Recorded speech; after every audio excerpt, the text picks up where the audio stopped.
जय हिंद जय भारत दोस्तों, मैं राम केशवानी स्वागत करता हूं सफल 2.0 के lecture death of a partner में। मतलब दोस्त, आज हमारा पार्टनर मरेगा और वो कौन से दिन मरेगा, उसके संग क्या क्या होगा, उसके प्रॉफिट को कैसे कैलकुलेट किया जाएगा, उससे गुडविल का हिस्सा हम लोग कैसे देंगे, उसका जनरल रिजर्व देंगे या नहीं देंगे, उसका WCR उसको मिलेगा कि नहीं मिलेगा, सभी डिस्कशन। यानी इस चैप्टर को पढ़ते समय आपको आपके एडमिशन की, आपको आपके रिटायरमेंट की चैप्टर की याद आएगी। तो अगर वो नहीं देखे तो पहले वो देखो। 90% कॉन्सेप्ट वहीं से उठकर आने बेटा, उनको मैं टाइम कम लगाऊंगा, मैं ज्यादा टाइम उस पर दूंगा जो न्यू है, जो एकदम बेहतरीन है, जो सिर्फ डेथ से रिलेटेड है, जो आपके CUIT के क्वेश्चंस तो कराएगा, साथ में क्लास 12th के लिए अगर पढ़ रहे हो तो मजा दुगना हो जाएगा। फटाफट से चलते हैं बिना देरी करे। सर टॉपिक में क्या क्या सिखाएंगे आप हमें? अरे सर रिकैप है। हाँ, रिकैप में तो सेम टू सेम भैया रीवैल्यूएशन अकाउंट के बारे में आपको पहले से पता होना चाहिए, क्योंकि यहां भी पार्टनर के आने से या जाने से या मर जाने से एसेट्स और लायबिलिटी की वैल्यू में अगर चेंज आता है तो उसे रिवैल्यूएशन में डाला जाता है, और जो रिवैल्यूएशन में डाला जाता है उसमें प्रॉफिट और लॉस लास्ट में जो निकल कर आता है वो सभी पार्टनर में बांटा जाता है। यानी आने से पहले और जाने से पहले, बाद नहीं, आने से पहले और जाने से पहले, नए के आने से पहले हम ऐसा काम किया करते थे, और पुराने के जाने से या मर जाने से, आज हम बोलेंगे या मर जाने से पहले हमें रिवैल्यूएशन अकाउंट बनाना पड़ेगा। इसके अलावा दोस्त पुरानी ही बातें, यानी अगर WCR और IFR के रिलेटेड बातें करें तो उनका कॉन्सेप्ट एज इट इज होने वाला है, यहां कुछ भी बदलने वाला नहीं है। गुडविल की एडजस्टमेंट की अगर हम बात करें तो जो हमने death retirement of a partner में पढ़ा था, यानी गुडविल गेनिंग रेशियो में एडजस्ट की जाएगी, यानी बचे हुए पार्टनर अगर गेन कर रहे हैं तो उनको डेबिट किया जाएगा, और मरा हुआ पार्टनर तो सेक्रीफाइस करता है, उसे क्रेडिट किया जाता है। बहुत खूबसूरत बात, सब पुराना ही पुराना चल रहा है। तो दूसरी बात दोस्त, यहां पर भी अगर पार्टनर का पैसा रोक लोगे तो पार्टनर को लोन में ट्रांसफर करना पड़ेगा, पार्टनर्स एग्जीक्यूटर लोन अकाउंट बनेगा। और सब रिकैप पुराने का है बेटा, पर नए के संग जोड़ूंगा और ऐड करूंगा मैं। नेक्स्ट बेटा, अगर कोई पुराने प्रॉफिट्स हैं, यानी अनडिस्ट्रीब्यूटेड प्रॉफिट्स एंड लॉसेस, तो उनके लिए अनडिस्ट्रीब्यूटेड प्रॉफिट्स एंड लॉसेस, उनके लिए हमारा ओल्ड रेशियो ही काम में आने वाला है। Adjustment of goodwill gaining ratio में ही होता था रिटायरमेंट में, और गेनिंग रेशियो में ही होगा यहाँ। तो पुराने टॉपिक्स में आपको इन पर रिज्यूम करना है। जो चीज नहीं आती पुराने प्रॉफिट्स में से उनकी बात नहीं करूंगा, like adjustment of capital, partner loan account, वो यहां पर अलग से नहीं पूछा जाता, जो जैसा वहां पर है वैसे ही है। ठीक है। दूसरी बात, बैलेंस शीट के question generally death of a partner में नहीं आते हैं, मतलब वो रिवैल्यूएशन पार्टनर कैपिटल के संग जो बैलेंस शीट बनाते हैं 12th क्लास में, वो यहां पर जनरली नहीं आते। यहां पर पूरा मोटो होता है उनका कि आप आर कैपिटल, अगर आर मर गया, एम मर गया तो एम्स कैपिटल, एन मर गया तो एन्स कैपिटल, उसका कैपिटल अकाउंट सही बना लें, जिसका बेस आपका एडमिशन रिटायरमेंट का ही है। बस कुछ एक चीज नहीं है यहां पर, जिनको मैंने बहुत प्यारे से नोट्स में बना रखा है। प्यारे से नोट्स में क्या क्या है, हम लोग क्या क्या पढ़ने वाले दोस्त, यहां पर आप बच्चे प्रॉफिट कैलकुलेशन पढ़ेंगे up to date of death. Profit calculation जो कि एकदम नई सी चीज है, profit calculation up to death, बहुत प्यारा सा टॉपिक है। बहुत सारे MCQ CUIT में बनते हैं, क्लास 12 में बनते हैं। दो फैक्टर होते हैं, एक टाइम फैक्टर और एक सेल्स फैक्टर, यानी सेल्स रेशियो की मदद से। तो जनरली जहां टाइम रेशियो लगता है वहां सेल्स रेशियो नहीं लगता, और जहां सेल्स रेशियो लगता है वहां टाइम रेशियो नहीं लगता, कुछ इस तरीके की बात है। मरे हुए इससे क्या होगा, मरे हुए पार्टनर पर फोकस करना है आपको ज्यादातर, जैसे हम वहां आते समय एडमिशन में नए पार्टनर पर करते थे, यहां पर मरे हुए पार्टनर पर फोकस करना है। फोकस का मतलब है उसके शेयर पर, उसकी डेट पर, उसके मरने की डेट पर। सर ये चीज अलग से क्यों सिखाई जा रही है, ये रिटायरमेंट में क्यों नहीं? क्यों बेटा, रिटायर हम अपनी मर्जी से करा देते थे, उसको बोलते थे 31 मार्च को रिटायर हो जा तू, ताकि इस साल तक के जो प्रॉफिट है उनको ले और जा। एडमिशन के केस में हम नए को बोलते थे तू 1 अप्रैल को आइयो, ताकि हम पुराने प्रॉफिट अपने पुराने रेशियो में बांटेंगे और इस साल के जो प्रॉफिट होंगे वो नए में बांटेंगे। बट इससे हम कह नहीं सकते, क्योंकि हमारी और इसकी मर्जी नहीं चल रही, सीधे भगवान की मर्जी चल रही है कि भगवान इसे 15 मई को उठा लें, भगवान उसे 30 जून को उठा लें, अल्लाह मियाँ उसको 31 अगस्त को उठा लें।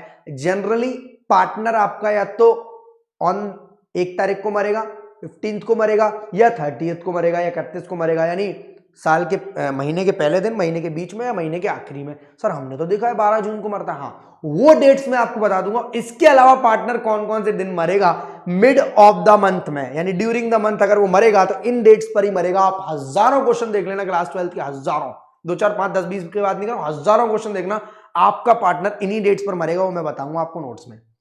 मरे हुए पार्टनर की, इसको हो क्या जाता है, इतनी गुस्सा क्यों आई मुझसे। मरे हुए पार्टनर की बेटा चीजों पर फोकस करना है, डेथ पर, उसकी डेट पर और उसके शेयर पर। बहुत इंपॉर्टेंट एस्पेक्ट है यहां पर। और चीज हम सीखेंगे बेटा, एग्जीक्यूटर को लेकर बच्चों से बड़ा डर लगता था। कुछ भी नहीं है एग्जीक्यूटर, बच्चा है एग्जीक्यूटर, ठीक है, छोटा बच्चा है वो। एग्जीक्यूटर अकाउंट यानी सारा फोकस हमें पार्टनर के कैपिटल अकाउंट पर ही करना है, जैसा हम पहले करते थे। बस यहां पार्टनर्स कैपिटल अकाउंट सबका नहीं बनेगा, जनरली मरे हुए पार्टनर का कैपिटल अकाउंट बनेगा, उसके बेसिस पर हम यहां पर चीजें सीखेंगे। इसके अलावा न्यू रेशियो बेटा एज इट इज निकलेगा, जैसे पहले निकलता था। गेनिंग रेशियो का वही फॉर्मूला है जो पहले होता था।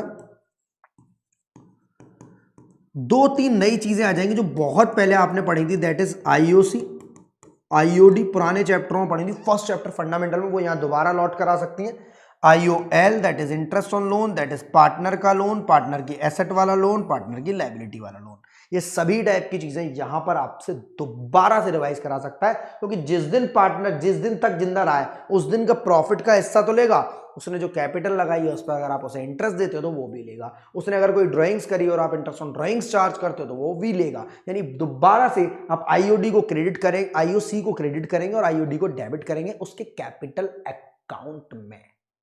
वो फंडामेंटल वाला चैप्टर। सर क्या पी एंड एल अप्रोप्रिएशन बनाना पड़ेगा? नहीं दोस्त, पी एंड एल अप्रोप्रिएशन बनाने की जरूरत नहीं है।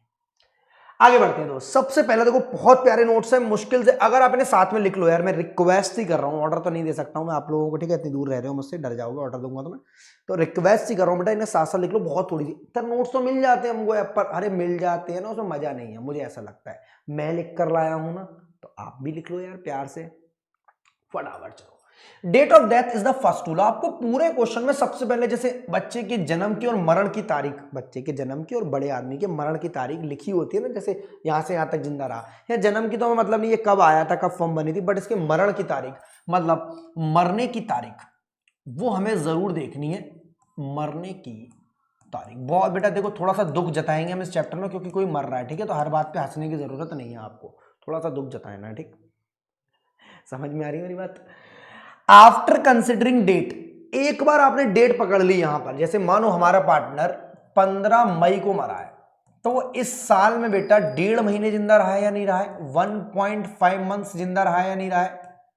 आपका पार्टनर 15 मई को मरा है, तो वो इस साल में 1.5 महीने जिंदा रहा है ना? जी सर।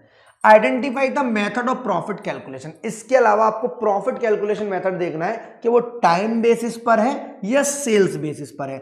अगर क्वेश्चन कुछ भी नहीं बोलता है तो वी हैव टू एज्यूम कि हम उसको टाइम फैक्टर या टाइम बेसिस पर ही कैलकुलेट करेंगे। अब वो करेंगे कैसे? या तो क्वेश्चन लास्ट ईयर का प्रॉफिट दे देगा मैं, या तो लास्ट ईयर प्रॉफिट या एवरेज, ऑब्लिक लगेगा बेटा यहां पर, या तो लास्ट ईयर प्रॉफिट या एवरेज प्रॉफिट, क्वेश्चन का जैसे मन करेगा। जब तक वो एवरेज नहीं बोले अपने मन से एवरेज मत निकालना, क्योंकि क्वेश्चन में इंफॉर्मेशन के लिए, गुडविल के लिए हो सकता है एवरेज प्रॉफिट्स की इंफॉर्मेशन दियो 2020, 2021, 2022, 2023। हमारा पार्टनर अभी अभी मरा है मानो 15 मई 2023 को, आप 4 साल का बिना बाद में एवरेज निकाल रहे हो, नहीं निकालना है। जब तक क्वेश्चन प्रॉफिट की कैलकुलेशन के लिए एवरेज प्रॉफिट यूज ना कराए तब तक आपको भी अपना एक्स्ट्रा दिमाग नहीं लगाना है। सर कुछ भी ना बोले तो लास्ट ईयर ही लेना है बेटा, कुछ भी ना बोले तो लास्ट ईयर ही लेना है। क्वेश्चन आपसे जरूर बोलेगा कि प्रॉफिट, जैसे मानो 2023 को मरा है 15 मई को, तो बोलेगा यार 2023 का प्रॉफिट ले लो 31 मार्च। We have to assume that 31 March 2023 का प्रॉफिट ही हम एज्यूम कर रहे हैं इस साल भी होने वाला है। अगर वो बोलेगा सर 20% बढ़ा दो, 10% घटा दो, 5% प्लस कर दो, 4% गिरा दो, कुछ भी बोलता है तो उसको हम प्लस माइनस एडजस्टेड कर लेंगे, अपने मन से हम प्रॉफिट को नहीं छेड़ेंगे। यानी प्रॉफिट वाले फैक्टर में, यानी टाइम वाले फैक्टर में बेटा या तो लास्ट ईयर का प्रॉफिट लगेगा या एवरेज प्रॉफिट लगेगा। जब तक एवरेज वो ना बोले आप मत करना। इनटू डेज अपॉन 365 या months upon 12, into days upon 365 into months upon 12। यानी अगर हमारा पार्टनर 15 मई को मरा है तो आप बेटा 1.5 मंथ ले लेंगे, डिवाइड करेंगे 12 से, क्योंकि ये पूरे साल का प्रॉफिट है और आपको 1.5 महीने का चाहिए। अगर आपका पार्टनर 30 जून को मरा है तो आप 3 मंथ्स ले लेंगे और डिवाइड कर लेंगे 12, यानी अप्रैल मई जून। अगर आपका पार्टनर 31 अगस्त को मरा है तो आप अप्रैल मई जून जुलाई अगस्त 5 महीने ले लेंगे और डिवाइड कर देंगे 12 से। सर ये तो ऐसे ही लग रहा है जैसे आईयूसी आईयूडी निकालते थे हम लोग, सेम है बेटा, time factor as it is same है। अगर आपका पार्टनर 1 अक्टूबर को मरा है तो बेटा आप अप्रैल मई जून जुलाई अगस्त सितंबर 6 महीने ले लेंगे। अगर आपका पार्टनर, सर बहुत है, मंथ वाली कैलकुलेशन के लिए बहुत है, डेज वाली कैलकुलेशन में बता रहा हूं, मैं तो ऐसा बोल रहा हूं आपका पार्टनर 12 जून को मरा है, और ये पार्ट आपको याद होगी, डीके गोयल सर का बुक का हर दूसरा क्वेश्चन 12 जून को मार देता है पार्टनर को।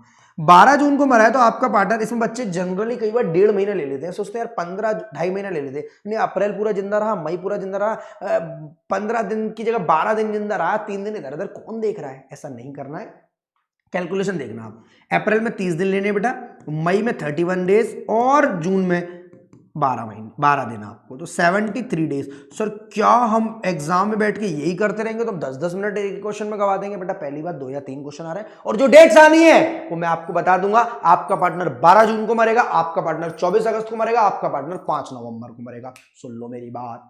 सर और किसी डेट पर मरेगा तो आपके एग्जाम में हमारा नंबर दिला देंगे? हाँ, और किसी डेट पर मरेगा कब, जब मैं बताऊंगा। तो 12 जून को मरेगा बेटा तो आप 73 डेज यूज करोगे। नीचे टोटल महीने एक साल में कितने दिन होते हैं?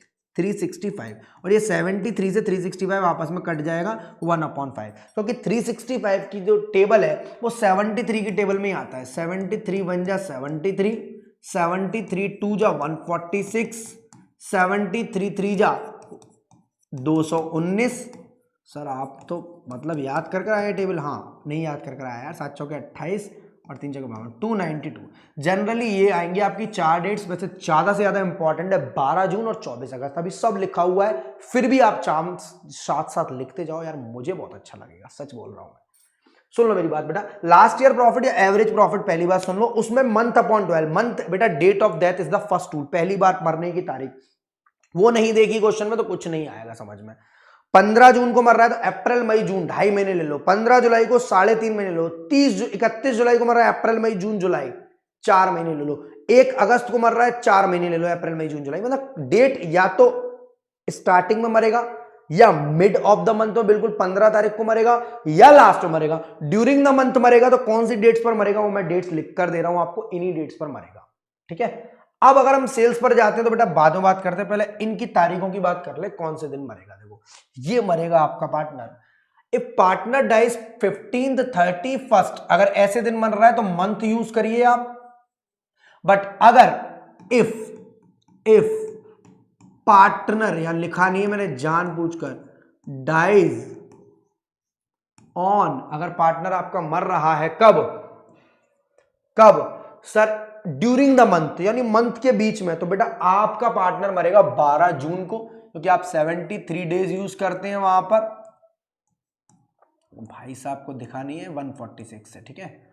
73 डेज यूज करते हैं, इसको हम काटेंगे बेटा आपस में, कर काट कर दिखा रहा हूं, तो 1/5, इसको काटेंगे तो 2/5, इसको काटेंगे तो 3/5। सर फिर ये नीचे वाली डेट्स कौन सी है? ये बेटा दूसरे तरीके की डेट्स हैं, इनको बाद में फॉलो करेंगे। सबसे पहली बात, अगर पार्टनर ड्यूरिंग द मंथ मरता है, मतलब 15 तारीख को मरने का मन नहीं है पार्टनर का मन 12 जून को मरने को हो गया, सर 11 को नहीं हो सकता? नहीं होगा, यही तो मज्जा है। आपका पार्टनर नहीं सर, अगर सीयूईटी के क्वेश्चन मर गया तो बेटा फिर आप कैलकुलेशन ही करोगे और कोई रास्ता नहीं है। 12th क्लास के क्वेश्चन में तो 100% कभी ऐसा नहीं होता, क्योंकि पॉइंटों में क्वेश्चन चला जाएगा। सीट में होगा तो बैठकर कैलकुलेशन करना और कुछ नहीं, बट वहां भी ऐसा नहीं होता है। आप पिछले सारे क्वेश्चंस देख लेना। सिंपल सी बात, आपका पार्टनर कब कब मर रहा है ध्यान से सुन लो। आपका पार्टनर 12 जून को मर रहा है। क्यों मर रहा है? क्योंकि अप्रैल में 30 दिन होते हैं, मई में 31 दिन होते हैं और जून में 12 दिन। कोई 1-2 क्वेश्चन नहीं, हजारों क्वेश्चन देख लेना। टीएस ग्रेवाल सर की बुक में जनरली 15 मई को मरता है जनरली पार्टनर, ठीक है। डीके गोयल सर की बुक में जनरली 12 जून को मरता है। तो आप क्या करोगे? 73 डेज ऊपर रखोगे और 365 डेज नीचे रखोगे, इसी की तरह। सर आप कैसे कैसे दिन ले रहे हैं एक बार बताएंगे? जी बेटा, अप्रैल के पूरे 30 में एलोबरेट कर रहा हूं पूरी चीजों को जो मैंने लिख कर लाया हूं। मई के बेटा 31 और जून के बेटा 12 दिन। कितने दिन हो गए मेरे बच्चे? 73 डेज। दूसरा केस, सर अगर पार्टनर 24 अगस्त को मरता है, मेरे खास स्टूडेंट का बर्थडे होता है भैया 24 नवंबर को मर रहा है, 24 अगस्त को, तो पार्टनर हमारा 24 अगस्त को मर रहा है, तो अप्रैल के बेटा 30, मई के 31, जून के 30, अप्रैल के 30, मई के 31, जून के 30, जुलाई के 31, अगस्त के 31, सितंबर के 30, अक्टूबर के 31 और सर आप तो ज्यादा आगे पहुंच गए। अरे तो कोई बात नहीं, नवंबर वाले में काम आ जाएगा, ये यहां काम आ जाएगा। नवंबर के 5, 24 अगस्त वाले केस में अप्रैल के 30, मई के 31, जून के 30, जुलाई के 31 और अगस्त के 24। भैया जोड़िए फटाफट से। अप्रैल के 30, मई के 31, जून के 30, जुलाई के 31, अगस्त के 31, सितंबर के 30, अक्टूबर के 31 और नवंबर के 5। 3 3 6 3 9 3 12 3 15 3 18 3 21, 210 दिन, 215 दिन, 216 दिन, 217 दिन, 218 दिन, 219 दिन, 219 डेज, यानी 3/5। ये आपस में कट जाता है बिकॉज 73 का मल्टीप्लाई जब आप 3 में करते हैं, 73 का मल्टीप्लाई जब आप 3 में करते हैं तो 219 डेज ही आता है। मैं इसलिए बेटा थोड़ी सी मेहनत मेरी ज्यादा लग रही है, थोड़ी सी आपकी भी ज्यादा लगेगी, बट ये चीज आपको लाइफ टाइम याद रहने वाली है। इतना मुझे पता है, इतना डीपली आपने डेथ ऑफ अ पार्टनर को नहीं पढ़ा था। अप्रैल के 30, मई के 31, जून के 30, जुलाई के 31 और अगस्त के 24 जोड़ेंगे 3 3 6 3 9 3 12 और 2 14, 146 डेज। 146 डेज का मतलब क्या है? 73 का मल्टीप्लाई जब हम 2 में करते हैं तो कितना आता है? 146 डेज। 146 डेज। सर चौथी डेट भी बता दो बेटा, जनरली एग्जाम में नहीं आती है, बट अगर आप बोलोगे तो मना नहीं है। आप अप्रैल से लेकर हम लोग कहां तक पहुंच गए थे अभी? 5 नवंबर तक। 25 दिन और जोड़ दो, 244 हो जाएगा। 31 दिन और जोड़ दो, वैसे आएगा नहीं एग्जाम में, मैं जनरली बोल रहा हूं आपको, ठीक है। ये हम पहुंच गए 31 दिसंबर तक। 31 दिसंबर तक 219, 220, 250, 275 दिन, ठीक है। और आपकी कितने आने? 73 और आने, 31 और 25 56 और आ गए। 31 और 25 56। यहां बेटा डेट आपकी जो बनने वाली है वो शायद 17 जनवरी बनेगी। कितनी बनेगी? 17 जनवरी बनेगी। एक बार जोड़कर देख लो, 9 5 14 15 और 7 22, ठीक है। 23 25 28 29, 292 डेज। कितना? 292 डेज, ठीक है। ये कौन सी डेट बनने वाली? वैसे तो आना नहीं है एग्जाम, 12th में आज तक नहीं आया है, बट आएगी तो बेटा कौन सी आएगी? 17 जनवरी। उसमें कितना हो जाएगा? 292 डेज डिवाइडेड बाय 365, ठीक है।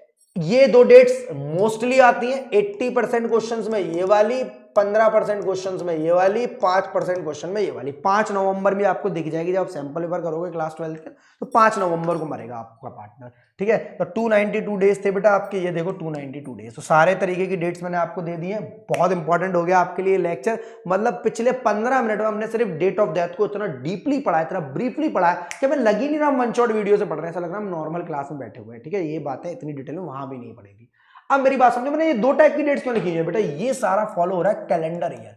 एग्जाम आपसे कभी कभी मजे ले लेता है सीयूईटी के बेस पर, ठीक है। 12th के बेस पर क्वेश्चन तो देता था, बट एग्जाम में इतना ज्यादा मजे नहीं लेता था। सीयूईटी में मजे ले लेता। अरे माय गॉड गलत कर रहा हूं मैं। अप्रैल से अच्छा डेट ले रहा हूं, बोल रहा हूं कैलेंडर ईयर नहीं बेटा। यहां पर ये फॉलो कर रहे थे हम लोग फाइनेंशियल ईयर। ये जितनी भी मैंने आपको डेट्स दी 99% क्वेश्चन इन्हीं पर आता है, बट कभी कभी एग्जाम का दिमाग खराब हो जाता है तो वह कैलेंडर ईयर फॉलो करता है। अब मैं इतने लिए मेहनत आपको दोबारा नहीं करूंगा, आप इसकी ऐसी मेहनत खुद करो कि भैया अब हम लोग जनवरी से शुरू कर रहे हैं। कौन सी डेट से शुरू कर रहे हैं? जनवरी से शुरू कर रहे हैं। तो जनवरी के 31, सर कर तो रहे हो आप मेहनत। फरवरी के 28 या 29, 28 या 29। अरे सर लीप ईयर है क्या? जी साहब लीप ईयर है यहां पर। मतलब अगर हमारा पार्टनर 2020 में या 2016 में या 2024 में या 2012 में, ये लीप ईयर है, ठीक है। 24 ही है अगला लीप ईयर जो आने वाला है, जो आपका सीयूईटी का एग्जाम है वो 24 में ही होने वाला है। हो सकता है आपका पार्टनर तब मरे, तो उस केस में बेटा फरवरी के आपको 29 दिन लेने पड़ेंगे। तो यहाँ जनवरी से शुरू। कैलेंडर ईयर आपको पता है, बहुत सारे बच्चों को शायद कैलेंडर ईयर वर्ड ना पता हो,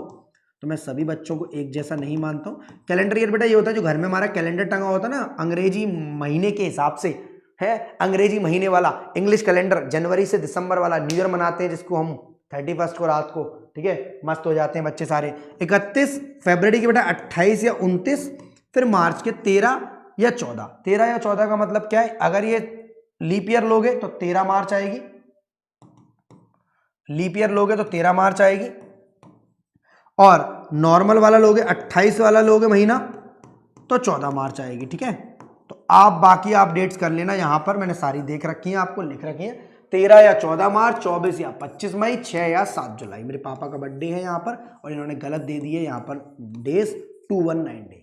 ठीक है सर, इसके बाद अबे कर लेना ना, सिखा तो दिया है। अब क्या 50 मिनट के लेक्चर में यही बताऊं मैं आप लोगों को। ठीक है, आप सिंपल बेटा जनवरी से मार्च, जनवरी से दिसंबर चल रहे हो तो जनवरी के पूरे में ले लिया। फरवरी में याद रखना है, अगर वो बंदा 2017, 18, 19 में मरा है, 21 में मरा है, 22 में मरा है, 23 में मरा है, कोई दिक्कत नहीं है। 20 या 24 बहुत पीछे नहीं जाएगा आपका क्वेश्चन, 16 पर नहीं जाएगा, 12 पर नहीं जाएगा। हर 4 साल में एक बार लीप ईयर होता है। बचपन में सीखा था, तब मैं भी स्कूल नहीं जाता था। ठीक है, हर 4 साल में एक बार लीप ईयर होता है, जब 366 डेज हो जाते हैं। फरवरी 29 की हो जाती है, जैसे किक मूवी में सलमान खान साहब 29 तारीख को पैदा हुए थे, तो वो वाला दिन होता है। ठीक है, 100 साल का भी होता है आदमी तब भी 25 ही बर्थडे मना पाता है, उसे लीप ईयर बोलते हैं। तो ऐसे केस बेटा एक दिन आपके आगे पीछे का चक्कर चलेगा। मैंने दोनों डेट्स लिख रखी है, यहां भी सेम कॉन्सेप्ट है। 73 वाला 1/5, 146 वाला 2/5 और 219 डेज वाला 3/5। जनरली यही डेट्स आपके एग्जाम में आएंगी। तो मैंने 15 मिनट, 12, 14, 15, 20 मिनट आपके लगा दिए सिर्फ डेट्स को, ताकि हमारे क्वेश्चन में थोड़ी आसानी रहे। हम उस समय ऐसे जोड़ ना करें। हमें पता है 73 डेज लगेंगे, हमें पता है 146, हमें पता है 219 डेज, हमें पता है 292 डेज, और बाकी कैलेंडर ईयर फॉलो होगा। तो ये तो ट्विस्ट बेटा कैलेंडर ईयर का है। ऊपर क्वेश्चन को देख लेना, बैलेंस शीट 31 दिसंबर तक की है तो कैलेंडर ईयर फॉलो हो रहा है, और बैलेंस शीट 31 मार्च की है तो फाइनेंशियल ईयर फॉलो हो रहा है। बाकी आपके प्रॉफिट्स लॉसेस भी कैलेंडर ईयर और फाइनेंशियल ईयर से निकलते जाते हैं। आगे बढ़ते हैं, बहुत फास्टली चलेंगे, कोई ज्यादा दिमाग नहीं खराब करना है। हम लोगों ने टाइम फैक्टर से शुरू किया था, यानी दोस्त अगर हमारा पार्टनर 1 तारीख को या 15 तारीख को या 30 तारीख को मरता है, मतलब महीने के शुरू में, महीने के बिल्कुल मिड में या महीने के बिल्कुल लास्ट में, we have to calculate profit by sir. तो हम लोग प्रॉफिट कैलकुलेट करेंगे मंथ वाइज। मंथ वाइज का मतलब क्या है? 1/12, 2/12, 2.5/12, 3/12, 3.5/12, 6/12, 9/12, 8/12, जिस तरह हमारी आईओसी, आईओडी, आईओएल निकाली जाती थी। अगर हम लोग टाइम की जगह सेल्स पर जाते हैं, प्रॉफिट बेटा कब एवरेज लेना है, कब हमारा लास्ट ईयर का लेना है, ये क्वेश्चन हमें बताएगा। कुछ नहीं लिखा होगा तो लास्ट ईयर का लेंगे। यहां पर बेटा last year sales into sales upon death into sales up to date of death into his share, ऐसा फॉर्मूला लगता है। यानी यहां पर क्वेश्चन क्या है कि जो हमारा बंदा है, यहां पर कुछ गड़बड़ है यार। Last year profit percentage on cell है बेटा, ये profit percentage on cell, last year profit percentage on cell. ये मेरे हैंड रिटन नोट्स थे ना, उनको अगर हम लोगों ने ऐसे डाला है इसलिए गलती हो रही है। यहां पर बेटा हम लोग लेंगे profit percentage on sale into date up to date of sale, जब तक पार्टनर जिंदा रहा है, इनटू हिज शेयर। इसमें बेटा टाइम अपॉन 3/12, 2/12 का कॉन्सेप्ट नहीं है, क्योंकि उतने दिन तक की हम लोग सेल्स उठा लाए हैं। अभी क्वेश्चन करेंगे तो अच्छे समझ में आएगा सेल्स रेशियो। आगे बढ़ते हैं, फैक्टर चाहे टाइम फैक्टर हो या सेल्स रेशियो, आपका प्रॉफिट किस तरह देखो पार्टनर के खाते में जाएगा। General entry to transfer profit of deceased partner, मरने वाले का। यहां पर बार बार मैं वर्ड लूंगा बेटा, मरने वाला, थोड़ी फीलिंग करना यार, थोड़ा उदास सा चेहरा बना लेना, समझ रहे हो ना, क्यों यार किसी की डेथ हो गई तुम लोग ऐसे करते हो। मरने वाले पार्टनर का, तो P&L suspense account debit to मरने वाले का नाम, P&L suspense account debit to मरने वाले का नाम। When new profit sharing ratio is not given, ये तभी होगा बेटा जब न्यू रेशियो या तो गिवन ना हो या उसकी कोई इंफॉर्मेशन गिवन ना हो। यानी मानो हमारा पार्टनर, जैसे हम रिटायरमेंट में करते थे, प्रॉफिट शेयरिंग रेशियो 3:2:1 और यहां पर बी मर गया है, पहले बी रिटायर होता था, बी मर गया है, तो हम न्यू रेशियो क्या मानते थे सर? न्यू जो रिमेनिंग है वही न्यू है, जो न्यू है वही रिमेनिंग है, और जो रिमेनिंग है वही गेनिंग है। वाह क्या बात है, क्या बात है सर, क्या बात है सर। तो सर ये बात है, जो बचा हुआ पार्टनर है, जो बचे हुए पार्टनर है, उनका रेशियो ही रिमेनिंग है, वही न्यू है और वही गेनिंग है। यानी जो पार्टनर मर रहा है या रिटायर हो रहा है उसे हटा दो, उसे भगा दो। ऐसे वाले केस में बेटा न्यू रेशियो के बारे में कोई इंफॉर्मेशन नहीं है। No information given regarding new ratio, no information is given regarding new ratio and no information is given of new ratio. यानी ना कोई इंफॉर्मेशन दी है ना न्यू रेशियो बदला है, तो बचा हुआ ratio is the new ratio. But ऐसा P&L सस्पेंस टू मरने वाले का नाम वाली एंट्री होगी। मरने वाले का नाम, मानो बी मर गया तो मैं बी कैपिटल लिखूंगा, मैं बार बार मरने वाले का नाम लेकर, ताकि आपको फीलिंग कराऊं कि आप death of a partner chapter पढ़ रहे हो। मैं हिंदी बोल रहा हूं, मरने वाले का नाम, डिजीज्ड पार्टनर कैपिटल अकाउंट लिखते हैं यहाँ पर, मैं मरने वाले का नाम बोल रहा हूं ताकि फीलिंग आए थोड़ी, यार कोई मर गया और आप लोग ऐसी बातें कर रहे हो। चलिए sir, gaining partner capital account debit to मरने वाले का नाम। अरे सर कितनी बार बेचारे को मरा नहीं हो गया, आफत होगी, जिंदा हो जाएगा फिर से। Gaining partner capital account debit to मरने वाले का नाम, जैसे रिटायरिंग के केस में रिटायरमेंट वाले पार्टनर को क्रेडिट किया जाता था पूरे चैप्टर में, क्यों? क्योंकि वो सेक्रीफाइस कर रहा है, वो जा रहा है, वो बेचारा क्या बताऊं मैं। इसी तरह ये बेचारा मर गया है, तो भैया हंसी उड़ाने की जरूरत नहीं है। गेनिंग पार्टनर कैपिटल टू मरने वाले का नाम प्रॉफिट एडजस्ट होगा जब या तो न्यू रेशियो दिया हो या इंफॉर्मेशन दियो न्यू रेशियो के हिसाब से। यानी ये दो केस में बेटा आपसे एमसीक्यू बना सकता है कि ओल्ड रेशियो 3:2:1 है, बी डाइड, इस तरह क्वेश्चन है तो ऊपर वाली एंट्री होगी, प्रॉफिट 5,000 हो या 10,000 हो 15,000 हो, इसी तरह बटेगा। बट अगर यहां पर सेम क्वेश्चन है 3:1, यहां पर बी डाइड है बट ऐसा लिखा हुआ है his share taken by A and C equally, इसका शेयर ए और सी ने इक्वली एक्वायर करा है, तो रेशियो बदलेगा। 2/6 का 2 टुकड़े करोगे दैट इज 1/6, 1/6, न्यू रेशियो हो जाएगा 4:2 और न्यू रेशियो हो जाएगा 2:1। पहले न्यू रेशियो हो रहा था 3:1, अब 2:1। गेनिंग रेशियो इक्वल आएगा ऐसे केस में, गेनिंग रेशियो तो इक्वल आएगा ना। सेम रिटायरमेंट है, कुछ भी नहीं बदला यहां पर, सेम रिटायरमेंट है। यानी अब न्यू रेशियो से रिलेटेड इंफॉर्मेशन दे दी तो बेटा entry P and L suspense to मरने वाले का नाम नहीं बना सकते, हम बनाएंगे gaining partner capital account debit to मरने वाले का नाम। सर ऐसी एंट्री तो गुडविल की बनती थी जब पार्टनर रिटायर होता था। यही तो बात है, क्या बात है सर, क्या बात है सर, क्या बात है, यही तो बात है। यानी जब न्यू रेशियो क्वेश्चन में दे दे या न्यू रेशियो से रिलेटेड कोई इंफॉर्मेशन दे दे तो भैया गुडविल जैसी एंट्री बनेगी।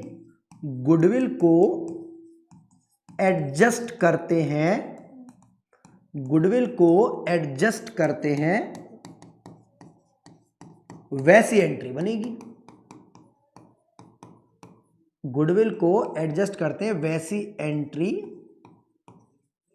बनेगी। सिंपल सा कॉन्सेप्ट है, जब भी पार्टनर हमारा मर गया है, न्यू रेशियो क्वेश्चन में दिया है या न्यू रेशियो जैसी कोई इंफॉर्मेशन दी है कि मरे हुए पार्टनर का शेयर इक्वल लिया जा रहा है, 3:1 में लिया जा रहा है, 5:2 में लिया जा रहा है, सिर्फ ए को दे जा रहा है, बी को नहीं दे जा रहा है, बी को दे जा रहा है, ए को नहीं दे जा रहा है, सी को दे जा रहा है, ए और बी को नहीं दे जा रहा है, तो ऐसे केस में गेनिंग पार्टनर, जो भी पार्टनर गेन करेगा, जितना भी वो गेन करेगा, जिस रेशियो में वो गेन करेगा, उसी रेशियो में उसे डेबिट करेंगे और मरने वाले पार्टनर को क्रेडिट करेंगे। बेटा मैं गुडविल नहीं पढ़ा रहा हूं, लग गुडविल जैसा रहा है, ये मैं प्रॉफिट एडजस्टमेंट ही पढ़ा रहा हूं, जो अभी हम प्रॉफिट कैलकुलेट कर रहा था ना पीछे क्वेश्चन में, उसी को बता रहा हूं मैं। बहुत बढ़िया। इफ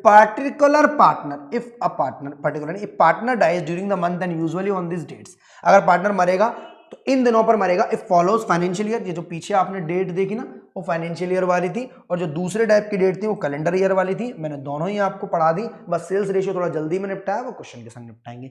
ये थे हमारे नोट्स, 30 मिनट के आसपास हम लोगों ने नोट्स बनाए, 25 मिनट के आसपास नोट्स बनाना जरूरी है। अब हम सीधे चल रहे हैं अपने प्यारे से क्वेश्चन पर। A B and C 3 partner है, profit sharing ratio 1:2:3। My god, C retire हो रहा है एंड इस कैपिटल आप, ओ माय गॉड रिटायर हो रहा है सर, हम तो डेथ पढ़ रहे हैं। बेटा इसी क्वेश्चन में अगर डाई लिख देगा तो वो सेम हो जाएगा। तो एक क्वेश्चन रिटायरमेंट टाइप का, डेथ टाइप का कर रहे हैं, उसका 1,20,000 का बैलेंस बचता है after making adjustment for reserves, profit and loss, मतलब सारी चीजों को छोड़कर। गुडविल का एडजस्टमेंट नहीं लिखा है, 1,20 बनता है, पर हम उसको पे कर रहे हैं 1,50,000। याद होगा रिटायरमेंट के चैप्टर में जाते जाते मैंने आपको बताया था सर एक एडजस्टमेंट होती है दैट इज हिडन गुडविल। अगर हम पार्टनर को ज्यादा पैसा दे रहे हैं उसकी कैलकुलेशन से ज्यादा, यानी हम उसको एक्चुअल में पेमेंट कर रहे हैं 1,50,000, एक्चुअल पेमेंट कितना कर रहे हैं मेरे बच्चे 1,50,000, और अमाउंट ड्यू कितना हो रहा है मरे हुए पार्टनर का 1,20,000 टू रिटायरिंग या मरा हुआ पार्टनर। तो ऐसे केस में जो एक्स्ट्रा पैसा दिया जा रहा है मेरे बच्चे वो 1,50,000 माइनस 1,20,000 इक्वल्स टू 30,000, उसकी गुडविल का हिस्सा है। यानी 30,000 का जो एक्स्ट्रा पेमेंट है मेरे बच्चे वो गुडविल का है, और गुडविल तो गेनिंग रेशियो में बढ़ती है, और गेनिंग के लिए हमें न्यू माइनस ओल्ड करना पड़ता है क्योंकि यहां मरा है सी, और पुराने पार्टनर जो बचे हुए पार्टनर हैं वो 1:2 की जगह 1:3 कह रहे हैं। तो सर गेनिंग रेशियो का यहां फॉर्मूला लगाएंगे, gaining ratio equals to new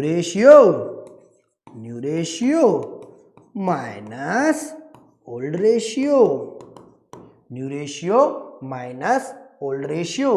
कैसे कैसे कौन कौन गेन करेगा सर? सी गया है तो ए को भी करना चाहिए और बी को भी करना चाहिए। ए की अगर मैं बात करूं तो 1/4 और बी की अगर मैं बात करूं तो 3/4। ये इनका न्यू रेशियो है, इनका न्यू रेशियो है, इनका न्यू रेशियो है। माइनस ओल्ड करूं 1/6 माइनस ओल्ड करूं 2/6, ये इनका गेनिंग रेशियो है। एलसीएम लेंगे 12 आएगा, 3 से मल्टीप्लाई करेंगे 3 आ जाएगा, यहां 2 से मल्टीप्लाई करेंगे 2 आ जाएगा, 1/12 गेन कर रहा है। सेम चीज यहां करेंगे, 2 3 जा 6 और यहां पर बेटा सर 3 3 जा 9, 2 3 जा 6 नहीं, 3 3 जा 9, 3 3 जा 9। क्यों सर? क्योंकि 12 बनाने के लिए मल्टीप्लाई 3 से करना पड़ेगा। यहां पर 2 2 जा 4, 9 में से 4 गए बेटा 5/12। यहां जो गेनिंग रेशियो आ रहा है वो आ रहा है आपका 1/5। Gaining ratio equals to 1/5। तो ये जो 30,000 रुपए की गुडविल है मेरे बच्चे, इसी गेनिंग रेशियो में एडजस्ट होगी। सी पार्टनर, मरने वाला partner, oh my God mister, मरने वाले पार्टनर आप क्रेडिट किए जाओगे, ए भैया आप डेबिट किए जाओगे, बी भैया आप भी डेबिट किए जाओगे। कितने कितने रुपए से? 1/5 का मतलब है ये 5,000 से जाएगा, ये 25,000 से जाएगा, ये 10,000 से जाएगा, यानी 5,000 से ए डेबिट, 25,000 से बी डेबिट और 30,000 से सी को क्रेडिट करना पड़ेगा। या लिखेंगे amount of goodwill 30,000 adjusted, amount of goodwill 30,000 adjusted, amount of goodwill 30,000 adjusted, amount of goodwill या C share of goodwill 30,000 adjusted. यहां तक हमारा पूरा क्वेश्चन कंप्लीट हो चुका है। नेक्स्ट दोस्त आपका आगे नेक्स्ट क्वेश्चन है जो कि बोलता है हमसे A B and C 3 partner है, profit sharing ratio 3:2:1। The firm close its books on 31 March every year, B died on 12 June. जैसा कि मैंने आपको बताया था, फर्म बुक्स ऑफ अकाउंट्स कब क्लोज कर रही है? 31 मार्च को, यानी फाइनेंशियल ईयर फॉलो कर रही है दोस्त, और 12 जून को पार्टनर मर जा रहा है। 12 जून को मरने का मतलब यह है बेटा कि अप्रैल के 30 दिन, मई के 31 दिन और जून के 12 दिन, टोटल मिलाकर कितने दिन हो गए? 73 डेज। कितना हो गया बच्चे? 73 days. On B's death the goodwill of the firm was valued at 60,000। B के मरने वाले दिन गुडविल की जो वैल्यू है वो 60,000 है पूरी फर्म की। On B's death his share of profit in the firm till the date time of his death was to be calculated on the basis of previous year profit which was 1.5 lakh रुपए। यानी इस question में एक तो goodwill को amount देना है उसको एडजस्ट कराकर, और एक बेटा आपको क्या देनी है? प्रॉफिट देना है। पूरे क्वेश्चन में न्यू रेशियो के बारे में कोई इंफॉर्मेशन नहीं है, ना न्यू रेशियो दिया हुआ है, तो हम गेनिंग रेशियो मानेंगे नहीं, सिर्फ इस पार्टनर को हटा देंगे। 3:1 आपका न्यू रेशियो है और 3:1 ही गेनिंग रेशियो है। तो ऐसे केस में आप प्रॉफिट देते समय जर्नल एंट्री बनाएंगे, P&L suspense account debit to मरने वाले का नाम, P&L suspense account debit to मरने वाले का नाम, जब नया रेशियो या ना उसके बारे में कोई जानकारी नहीं दी हो। और गुडविल के केस में एंट्री बनाएंगे gaining partner capital account debit to मरने वाले का नाम। तो बेटा जो भी एंट्री बनाएंगे उसमें अमाउंट डालना पड़ेगा, अमाउंट हम उधर कैलकुलेट करना सीखेंगे। इस टाइप के CUET में एग्जाम में क्वेश्चन बनते हैं आपके। आप कॉन्सेप्ट से पढ़ रहे हैं, क्वेश्चंस कर रहे हैं, तो आपको दिक्कत कम से कम होने वाली है। मरने वाले का नाम मत लिखना, वो सिर्फ कॉन्सेप्ट में समझने के लिए। यहां पर लिखेंगे आप बीज कैपिटल अकाउंट। क्या लिखेंगे दोस्त? B's capital account. P&L suspense account debit to मरने वाले का नाम है बीज कैपिटल अकाउंट। पर सर कितना, वो बता रहा हूं अभी। या लिखेंगे profit of B's share up to death. Up to death का मतलब है up to 12 June has been adjusted. Profit of B's share up to 12 June has been adjusted. दूसरा P&L सस्पेंस टू मरने वाले का नाम, यहां पर टू बीज कैपिटल को क्या करेंगे हम लोग? क्रेडिट करेंगे। डेबिट किन को करेंगे दोस्त? ए और सी को। क्यों? तो गुडविल के केस में गेन कौन कर रहा है सर? ए पार्टनर गेन कर रहा है और सी पार्टनर गेन कर रहा है। दो पार्टनर गेन कर रहे हैं, ए और सी। किस रेशियो में कर रहे हैं दोस्त? 3:1 में। पर सर गुडविल है कितनी? पूरी फर्म की अगर 60,000 है तो 2/6 कर लो, यानी 20,000 रुपए की गुडविल जो है मरने वाले खाते में जाएगी, मरने वाले के खाते का। सर इसमें नहीं करेंगे इनटू डेज 73/365, नहीं दोस्त इसमें नहीं करेंगे। Goodwill general reserve P&L WCR IFR balance sheet वाली गुडविल, बैलेंस शीट वाला एडवर्टाइजमेंट सस्पेंस सेम रिटायरमेंट जैसा है, सिर्फ करंट ईयर का प्रॉफिट आईओसी और आईओडी, करंट ईयर का प्रॉफिट इंटरेस्ट ऑन कैपिटल और आईओडी, इंटरेस्ट ऑन ड्रॉइंग के केस में आपको मंथ डेज ये यूज करने हैं। गुडविल हो, बैलेंस शीट वाली गुडविल हो, एडवर्टाइजमेंट सस्पेंस हो, आईएफआर WCR हो, इसके केस में आपको डेज मंथ यूज नहीं करने, सिर्फ शेयर यूज करना है। यानी आप simply 60,000 goodwill of the firm थी, उसमें 2/6 का मल्टीप्लाई कर दीजिए, आपका क्या आ जाएगा 20,000 रुपए। क्या आ जाएगा बेटा 20,000 रुपए। बट यहां पर आपको फर्म का जो प्रॉफिट फर्म का जो प्रॉफिट दिया हुआ है 1.5 लाख रुपए, उस 1.5 लाख में आप मल्टीप्लाई किसका करेंगे बेटा, उसके शेयर का। किसके शेयर का, जो पार्टनर मर गया है। कौन मर गया है, बी मर गया है। मल्टीप्लाई करेंगे 73 डेज अपॉन 365, जो कि मैंने बोला है आपको यही वाली डेट्स आने वाली है, 12 जून, 24 अगस्त, 5 नवंबर। अगर books of accounts financial year के बेसिस पर बनाए जा रहे हैं, 31 मार्च को क्लोज होंगे, तो आप यही डेट बनाएंगे 12 जून, 24 अगस्त, 5 नवंबर। बट अगर बुक्स ऑफ अकाउंट्स आप कैलेंडर ईयर के हिसाब से बना रहे हो तो 13-14 मार्च वो वाला आपको देखना पड़ेगा। 1/5 आएगा बेटा, यहां पर 2 से 6 कट गया 3 आएगा बेटा, 3 से 15 कट गया 5 आएगा, और ये आएगा आपका प्रॉफिट 10,000 रुपीज। अगर मेरी कैलकुलेशन सही है तो 1.5 लाख का प्रॉफिट का 2/6 यानी 50,000 हो गया इसका, 50,000 का 1/5 यानी 10,000 रुपए। तो 10,000 P&L सस्पेंस टू मरने वाले का नाम। अगर क्वेश्चन में बेटा न्यू रेशियो दिया होता, अगर क्वेश्चन में न्यू रेशियो दिया होता या न्यू रेशियो से रिलेटेड जानकारी दी होती तो आप एंट्री P&L सस्पेंस टू मरने वाले का नाम बनाते या ये गुडविल जैसी बनाते, ऐसी गेनिंग पार्टनर टू मरने वाले का नाम। सर तब हम ऐसी ही एंट्री बनाते और इसी में कर देते तो भी कोई दिक्कत नहीं थी। 20,000 रुपए की गुडविल ऑफ द गुडविल आ गई पार्टनर के शेयर की जो मरा है, उसको गेनिंग रेशियो बेटा किस तरह एडजस्ट करेंगे, 20,000 इंटू 3/4, 3/4 ये रहा, और 20,000 इंटू 1/4 ये रहा। तो यहां आ गया 15,000 रुपए और यहां आ गया 5,000 रुपए। तो 15,000 आ जाएगा बेटा इधर और 5,000 आ जाएगा इधर। 15,000 ए की कैपिटल में डेबिट होगा और 5,000 सी की कैपिटल में, और दोनों ही पार्टनर गेन कर रहे हैं। यही है रिमेनिंग, यही है गेनिंग और यही है न्यू है, ठीक है। यही है न्यू और यही है रिमेनिंग और यही है गेनिंग। सेम रिटायरमेंट वाला कॉन्सेप्ट है, सेम रिटायरमेंट वाले केस वाली एंट्री है। Amount of B share of goodwill adjusted, अभी पीछे जो करी है वही है।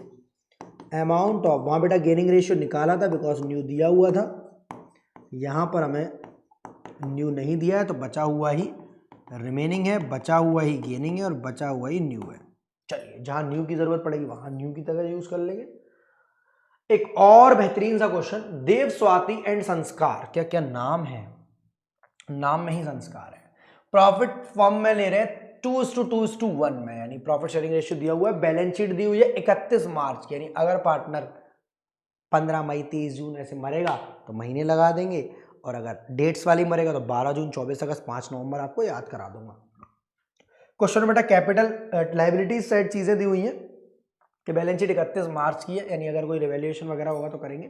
प्रॉफिट एंड लॉस दिया हुआ है एसेट साइड में, इसका मतलब जानते हो आप, ये सर ये पार्टनर कैपिटल के डेबिट साइड आता है, इसमें हिस्सा लगेगा, शेयर लगेगा, इसमें डेज नहीं लगेंगे बेटा। ये करंट ईयर का प्रॉफिट नहीं है ये वाला, ये पुराने सालों का अनडिस्ट्रीब्यूटेड लॉस है। क्या है बेटा ये, अनडिस्ट्रीब्यूटेड लॉस है। यानी यहां पर आपको एडमिशन का क्वेश्चन करो, रिटायरमेंट का करो, डेथ का करो या डिसोल्यूशन का करो, P&L एडवर्टाइजमेंट सस्पेंस जहां भी मिले आप डेबिट साइड चले जाओगे पार्टनर कैपिटल अकाउंट के।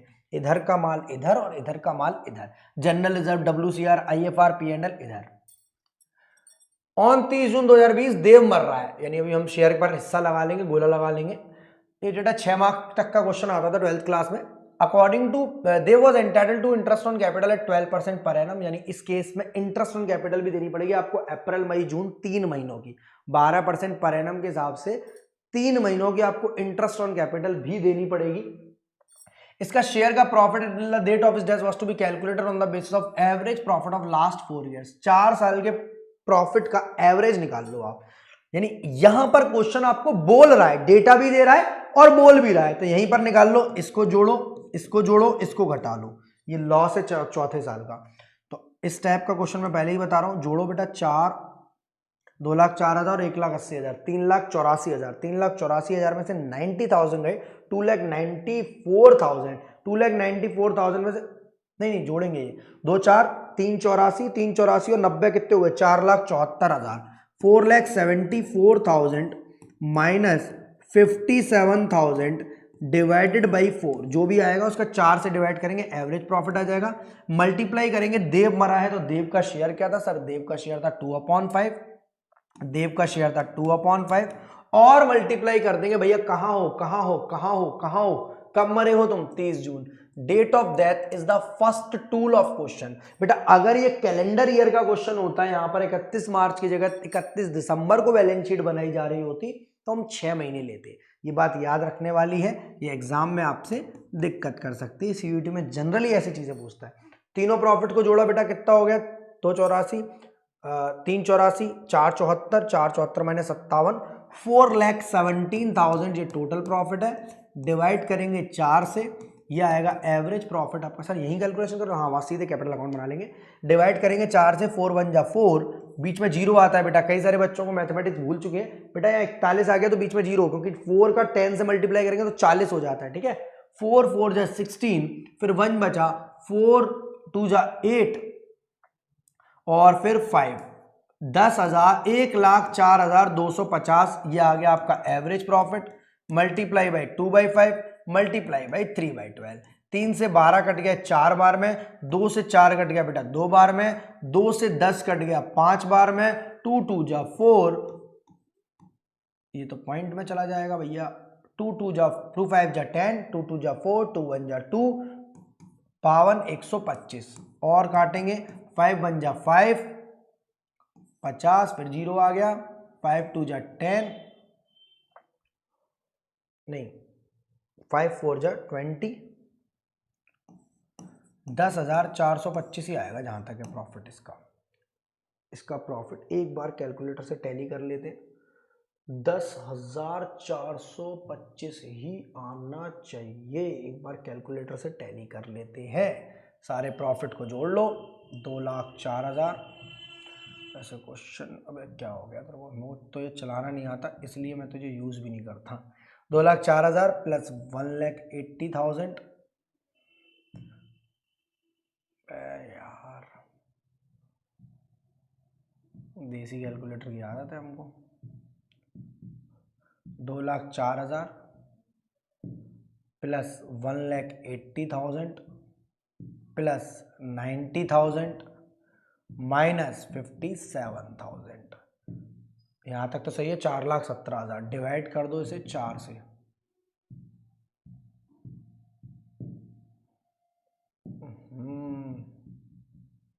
डिवाइड कर दिया 4 से, 104,250। इसमें मल्टीप्लाई करेंगे बेटा इसके शेयर का, दैट इज 2/5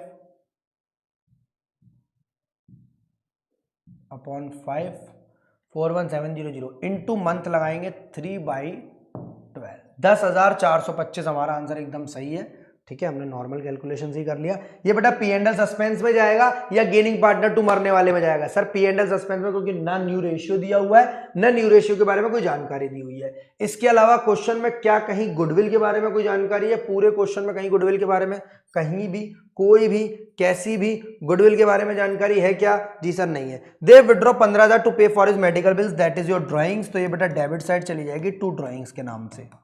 क्वेश्चन में करना क्या है, देव को हमें कितना पैसा देना है उसके एग्जीक्यूटर को, जो मरने के बाद आएगा, दैट इज लीगल हायर, उसको हम लोग कितना पैसा देंगे। तो यहां पर जगह काफी है, देव्स कैपिटल अकाउंट बनाना पड़ेगा बेटा पहले हमें, उसका अमाउंट ट्रांसफर होगा देव के एग्जीक्यूटर। बच्चा सोचता है सर एग्जीक्यूटर अकाउंट बनाना नहीं आता, 12th क्लास में बड़ा डर लगता था। ऐसा क्वेश्चन सीयूईटी में भी आ सकता है बेटा, और नहीं आएगा तो कोई एक चीज पूछ सकता है, ठीक है। तो आपको complete he death of a partner revise करा रहा हूं मैं आपको, सिर्फ क्वेश्चन कराने वाला कॉन्सेप्ट नहीं है।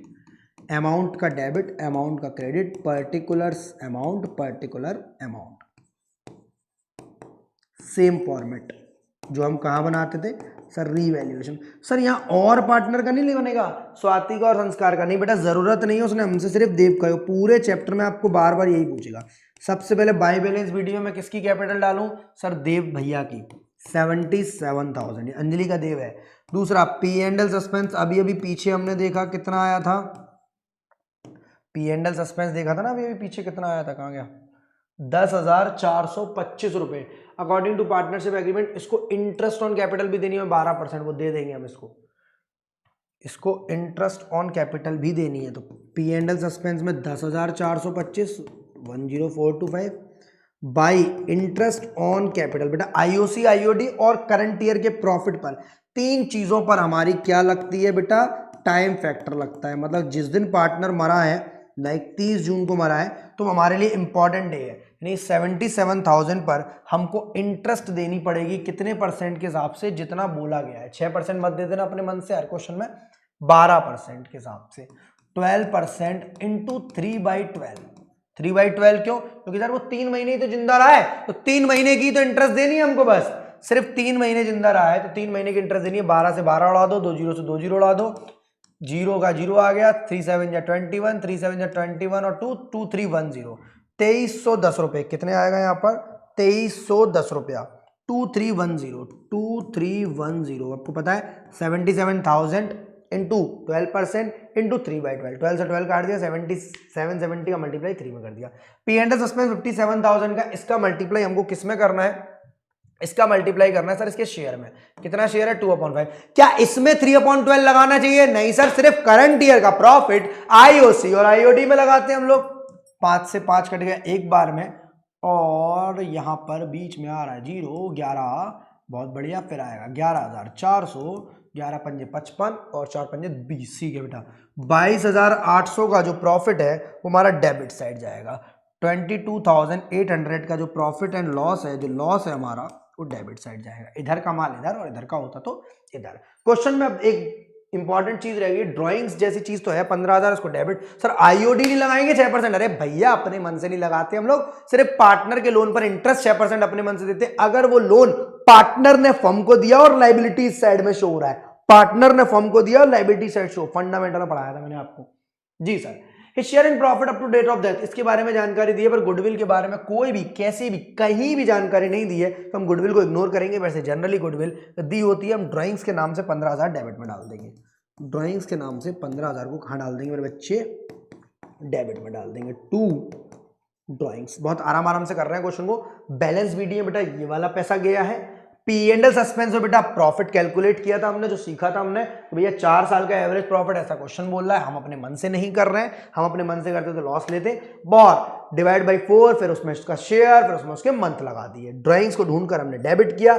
IOD के बारे में जानकारी नहीं है तो हमने डेबिट नहीं करी, और IOC के बारे में जानकारी थी तो हमने क्रेडिट कर दी है। टोटल लगाओ इधर का, टोटल लगाओ इधर का, और बाकी का पैसा पहुंचा दो एग्जीक्यूटर के अकाउंट में। To Dev's executor account. My दोस्त देव, तुम्हारे कंधा देने वाला तुम्हारा अपना बेटा, भतीजा या मामा का बेटा आपके पैसे लेने आ रहा है। थोड़ा दुख जताओ यार, कोई मर गया है, देव मर गया है। अंजलि कैसे रहेगी इसके बिना?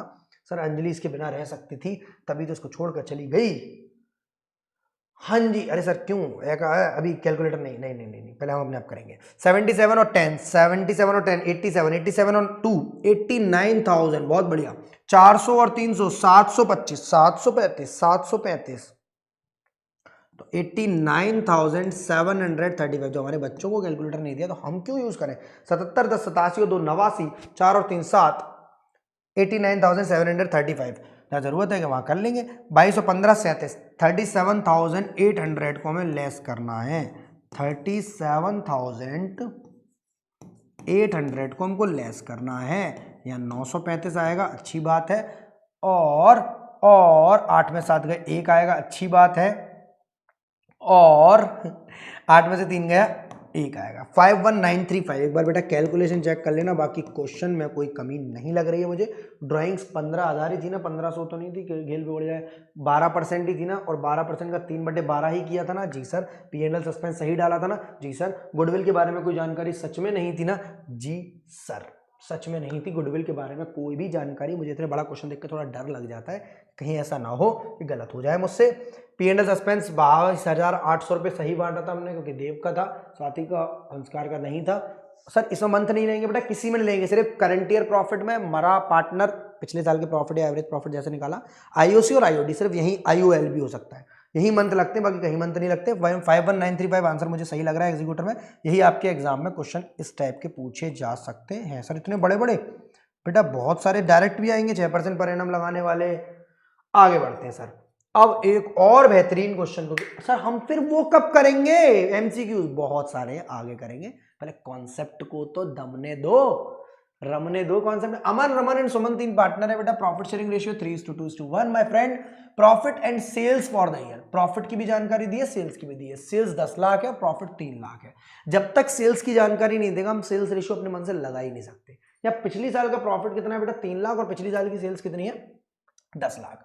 अमन भैया मर रहे हैं 30 नवंबर को, तो हम बुक्स ऑफ अकाउंट्स किस तरह बना रहे हैं सर, 31 मार्च के हिसाब से बना रहे हैं। तो मुझे फटाफट से गिनकर बताना बेटा, अप्रैल मई जून जुलाई अगस्त सितंबर अक्टूबर नवंबर। अगर बेटा हम कैलेंडर ईयर से बना रहे होते तो 11 महीने लेता, नहीं लेता, 3 जुड़ जाएंगे, बस सिंपल सी बात हो। कभी 3 घटेंगे, कभी 3 जुड़ेंगे। जी सर, हम 8 मंथ्स लेंगे बेटा अगर हम टाइम फैक्टर से निकालेंगे, बट क्वेश्चन में सेल्स की इंफॉर्मेशन दे रहा है तो हो सकता है सेल्स से निकाले।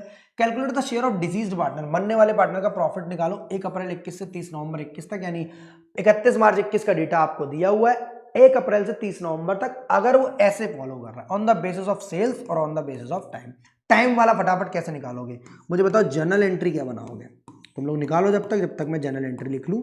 सर हमें नहीं आता है, आप क्यों आओ यहाँ पर हमारे सामने, बेटा मैं तो हूं, क्या मैं एग्जाम देने जाऊंगा आपका, क्या मैं आपका एग्जाम देने जाऊंगा, सच बताना मुझे। नहीं सर आप क्यों जाएंगे, तो बेटा निकालो कोई एक तो करो, दूसरा मैं कर रहा हूं, टाइम वाला करो मैं सेल्स वाला करूंगा। सर करूंगा तो मैं दोनों ही। P&L सस्पेंस टू मरने वाले का नाम है अमन्स कैपिटल। आप सेकंड वाला करो, मैं फर्स्ट वाला कर रहा हूं, करूंगा तो मैं दोनों ही, बट थोड़ा आपको बता तो दूं कि करना कैसे है। इस वाले केस में कब journal entry gaining debit to sacrificing बनती, मतलब Raman debit Suman debit to Aman कब बनती मुझे बताओ, कब बनती मुझे बताओ, कब बनती मुझे बताओ।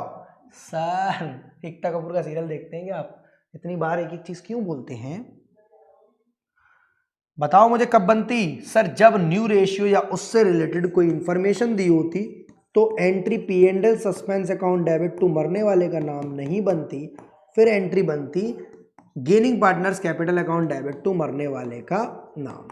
ठीक है, तो यहां दोनों ही केस में सेम ही एंट्री बनेगी, क्योंकि पूरे क्वेश्चन में कहीं भी नया रेशियो या उससे रिलेटेड इंफॉर्मेशन नहीं दी कि अमन का शेयर सुमन और रमन 2:1 में बांट रहे हैं या इक्वली ले रहे हैं या 1:5 में ले रहे हैं, कुछ भी नहीं लिखा है साहब। अब हमारा काम है दिन निकालना। सबसे पहले टाइम बेसिस वाला इजी है, तो बेटा टाइम बेसिस के लिए हम क्या करेंगे, पिछली साल का प्रॉफिट ढूंढेंगे। हे ईश्वर मुझे पिछली साल का प्रॉफिट दो, भगवान श्री कृष्ण मैं आपके हर रोज घर पर आता हूं, मुझे पिछले साल का प्रॉफिट दिखा दो प्रभु, मुझे पिछले साल का प्रॉफिट दिखा दो प्रभु। उन्होंने बोला लो ले मेरे बच्चे, 3 लाख का प्रॉफिट है पिछले साल का। मैंने बोला हे प्रभु मुझे शेयर बता दो, प्रभु ने बोला ये लो। मैंने कहा हे प्रभु मुझे महीने बता दो, प्रभु ने बोला ये लो। मतलब प्रभु मेरे साथ हैं। 3 से 12 कट गया, 4 बार में दोस्त, तो और क्या क्या कट सकता है, 6 3 2 जा 6, नहीं 2 3 जा 6, 2 4 जा 8, फिर 4 से 4 भी कट गया है, 3 लाख डिवाइडेड बाय 3, ऐसी कैलकुलेशन करना आनी चाहिए। 1 लाख का प्रॉफिट। अगर हम केस बी में जा रहे हैं बेटा तो प्रॉफिट 1 लाख रुपीज आएगा। बट मजा तो सर तब है जब आप हमें सेल्स रेशियो सिखाओ, क्योंकि हमें डर वहीं लगता है। सेल्स रेशियो के लिए कान खोल कर सुन लो मेरी बात कि सर लास्ट ईयर का प्रॉफिट था मेरा दोस्त 3 लाख रुपए। लास्ट ईयर प्रॉफिट कितना था, लास्ट ईयर की सेल कितनी थी मेरे दोस्त, सर 10 लाख रुपए। मल्टीप्लाई कर दूं मैं 100 से मेरे दोस्त, क्या मैं प्रॉफिट परसेंटेज निकाल सकता हूं या नहीं। मैंने 3 लाख का प्रॉफिट कमाया, 10 लाख का सामान बेचा, यानी मैंने 30% प्रॉफिट कमाया है, यानी मैंने 30% प्रॉफिट कमाया है, यानी मैंने 3 लाख का प्रॉफिट कमाया जब मैंने 10 लाख का सामान बेचा, यानी मैंने 30% का प्रॉफिट कमाया है, यानी मैंने 30% का दोस्त प्रॉफिट कमाया है। कितने परसेंट का प्रॉफिट कमाया मेरे बच्चे, 30% का। अब इस 30% के प्रॉफिट को मैं कैसे यूज करूंगा, देखो on the basis of sales. आप हे प्रभु श्री कृष्ण मुझे आपकी फिर जरूरत पड़ रही है, हे भगवत हे भगवान मुझे जल्दी से इस साल के सेल्स का डेटा दे दो। आप पार्टनर के मरने वाली तारीख का मुझे सेल्स दिखा दो प्रभु, मैं आपके हर रोज घर आता हूं। कहां हो, कहां हो, कहां हो? ये नहीं, 8 लाख रुपए की सेल्स हुई थी, यानी बेटा यहां पर sales up to date of death तभी यूज होगा जब पार्टनर सेल्स के हिसाब से प्रॉफिट निकलवाएगा 30%। मुझे बताओ ये पूरी फॉर्म का प्रॉफिट आ गया नहीं आ गया? मैंने जब 10 लाख का सामान बेचा था तो 3 लाख का प्रॉफिट कमाया था, 8 लाख का सामान बेच रहा हूं तो 2,40,000 का प्रॉफिट कमा रहा हूं, 2,40,000 का। तो मुझे बताओ ये पूरी फॉर्म का है या नहीं है? इसमें मैं शेयर लगा दूं 2/5। अरे सर क्यों गलत कर रहे हो? वो तो देव स्वाति का था, वो अलग क्वेश्चन था, ये अलग क्वेश्चन है। इसमें मैं 3/6 का क्या लगा दूं बेटा? शेयर अमन का, मरने वाले पार्टनर का।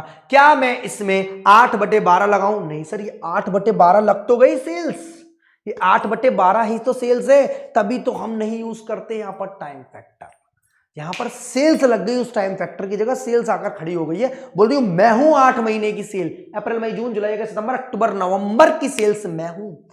इधर पार्टनर की लाश पड़ी और इधर मैं खड़ी हूं, इधर पार्टनर की लाश पड़ी उधर मैं खड़ी हूं, उधर पार्टनर लेटा इधर मैं उधर पार्टनर लेटा इधर मैं खड़ी हूं। सेल्स ऐसा बोल रही है। कोई मर गया और तुम लोगों को ऐसी मजा, अमन मर गया बेटा, ऐसे मत करो। 8 लाख इंटू 30% बेटा 2,40,000 डिवाइड करेंगे 3/6 से, तो ये आ जाएगा 1,20,000 रुपीज से। देखो दोनों ही केस में प्रॉफिट अलग अलग आया, या 1 लाख आया था बेटा और यहाँ 1,20,000। एक सिंगल क्वेश्चन ने आपके दोनों ही दरवाजे आराम से खोल दिए कि सर अगर आप सेल्स फैक्टर के हिसाब से जाना चाहते हो तो एंट्री तो सेम बनेगी बट अमाउंट अलग आएगा। अगर आप टाइम फैक्टर के हिसाब से जाना चाहते हो तो एंट्री तो सेम बनेगी, अमाउंट अलग आएगा, क्योंकि टाइम फैक्टर में हम 8/12 यूज कर रहे हैं और सेल्स फैक्टर में उसकी जगह उसकी सेल्स यूज कर रहे हैं, उसकी जगह उसकी सेल्स यूज कर रहे हैं। आई होप मेरी बात यहां तक किसी भी बच्चे को ऐसा नहीं होगा जो समझ में नहीं आ रही हो। हम लगातार बड़े क्वेश्चंस करते जा रहे हैं। क्या हमें छोटे एमसीक्यूज भी करने चाहिए? क्या आपको ऐसा लगता है कि हम छोटे एमसीक्यूज करें? बिल्कुल करेंगे। बस एक जबरदस्त क्वेश्चन और कर लो यार मेरे संग, मजा आ जाएगा। ऋषा एंड निशा 2 पार्टनर है बेटा। पार्टनर कितने मेरे बच्चे? 2। पार्टनर कितने हैं? 2। बुक्स ऑफ अकाउंट्स भाई साहब क्लोज करते हैं 31 दिसंबर। अरे एक तो ऐसा क्वेश्चन हो ना जो 31 दिसंबर वाला हो, जिसमें हम रियल में फील करें कि पार्टनर इन 12 जून 24 अगस्त को नहीं मरा तो क्या होगा, या मरा तो मंथ के शुरू या मंथ के एंड या मंथ के मिड में, बट हम कहीं भूल ना जाएं अप्रैल से लेना, हम जनवरी से ही लेंगे। हम लोग इस केस में बेटा जनवरी से ही लेंगे। अब प्रॉफिट देखना कैसे डिवाइड हो रहा है बेटा, ऐसा क्वेश्चन बहुत इंपॉर्टेंट होता है। डीके गोयल सर की बुक में 2-3 है ऐसे, और टीएस ग्रेवाल सर के। ऋषा से बोला जा रहा है तो 1/2 प्रॉफिट लोगी, निशा से बोला जा रहा है 1/3 लोगी, और बाकी का रिजर्व में चला जाएगा। यानी इनका शेयर कुछ ऐसा बन रहा है। और मैंने आपको सिखाया ऐसे केस में आप क्या करेंगे बेटा, इनका एलसीएम यहीं के यहीं ले लेंगे, इनको एक जैसा बना देंगे, इनका एलसीएम सेम कर देंगे 6। तो 6 एलसीएम करेंगे तो इधर आएगा 3/6, इधर आएगा 2/6। इसको 6 बनाऊंगा तो 2 का मल्टीप्लाई करना पड़ेगा ना जी सर, और इसका आएगा 1/6। तो बेटा रेशियो क्या आ जाएगा 3:1। बट सर पार्टनर तो 2 है, रेशियो 3 क्यों? ऋषा एंड निशा है, कहां कोई दिशा है कहां कोई मिशा है। यहां तो सिर्फ 2 ही पार्टनर है, एक का नाम है ऋषा और एक का नाम है निशा, और ये हमारी बदल दे रही है दोनों मिलकर दिशा। यानी यहां पर ये रिजर्व है, ये कोई दिशा मिशा नहीं है। तो यहां पर बेटा जब जब प्रॉफिट बटेगा यू हैव टू यूज 3:2। जब जब प्रॉफिट बटेगा माय फ्रेंड, मेरे दोस्त, तब तब यू हैव टू यूज 3:2। तब तक आप क्या यूज करेंगे? 3:2। जब जब प्रॉफिट बटेगा आप क्या यूज करेंगे बेटा? 3:2। जब जब प्रॉफिट बटेगा, सर समझ गए हम जो है। अब मर कौन गया अभी पता नहीं चल रहा। The capital to are credited at the date of death. आप मरने वाले पार्टनर को उसके हिस्से ही कैपिटल जरूर देंगे। Proportion of profit to the date of death based on the average profits. वाह भाई वाह, आप भी क्या चाहते हैं? एवरेज प्रॉफिट कितने सालों का? पिछले 3 सालों का। गुडविल कैसे देंगे? 3 सालों के 3 years purchase of the average profit of 3 preceding year. 3 साल के प्रॉफिट का एवरेज, उसको मल्टीप्लाई करेंगे 3 का। हमें चैप्टर नंबर 2 की गुडविल की याद आ रही है। अब यहां पर देखो है क्या, 31 दिसंबर को बुक्स ऑफ अकाउंट्स क्लोज करते तो 31 दिसंबर का ट्रायल बैलेंस दे रहे हैं। भैया बैलेंस शीट बनाने का टाइम नहीं था या पैसे नहीं थे इनके पास। ऋषा की कैपिटल 90,000 हमारे काम की चीज है, क्योंकि बाई बैलेंस बीडीए मेरे बच्चे यही जाने वाली है। रिजर्व हमारे काम का है 30,000 रुपए। मुझे बताओ 3:1 में बांटूं या 3:2 में बांटूं? सर 3:2 में बांटेंगे। वो 2:1। सर ये है क्या? ये 1/6 है बेटा। होता क्या है, जब आप P&L एप्रोप्रिएशन वाला चैप्टर पढ़ रहे थे ना, पहला वाला पार्टनरशिप फंडामेंटल वाला, याद करो, वहाँ debit side interest on capital, debit side partner की सैलरी, डेबिट साइड पार्टनर का कमीशन, ऐसी चीजें आ रही थी। उसके नीचे रिजर्व आ रहा था, 1/10 of the distributable profit to be transferred to reserve, 1/10 of the total profit to be transferred to reserve, 1/10 of the correct profit to be transferred to reserve। जी सर आ रहा था, ये वही 1/6 है।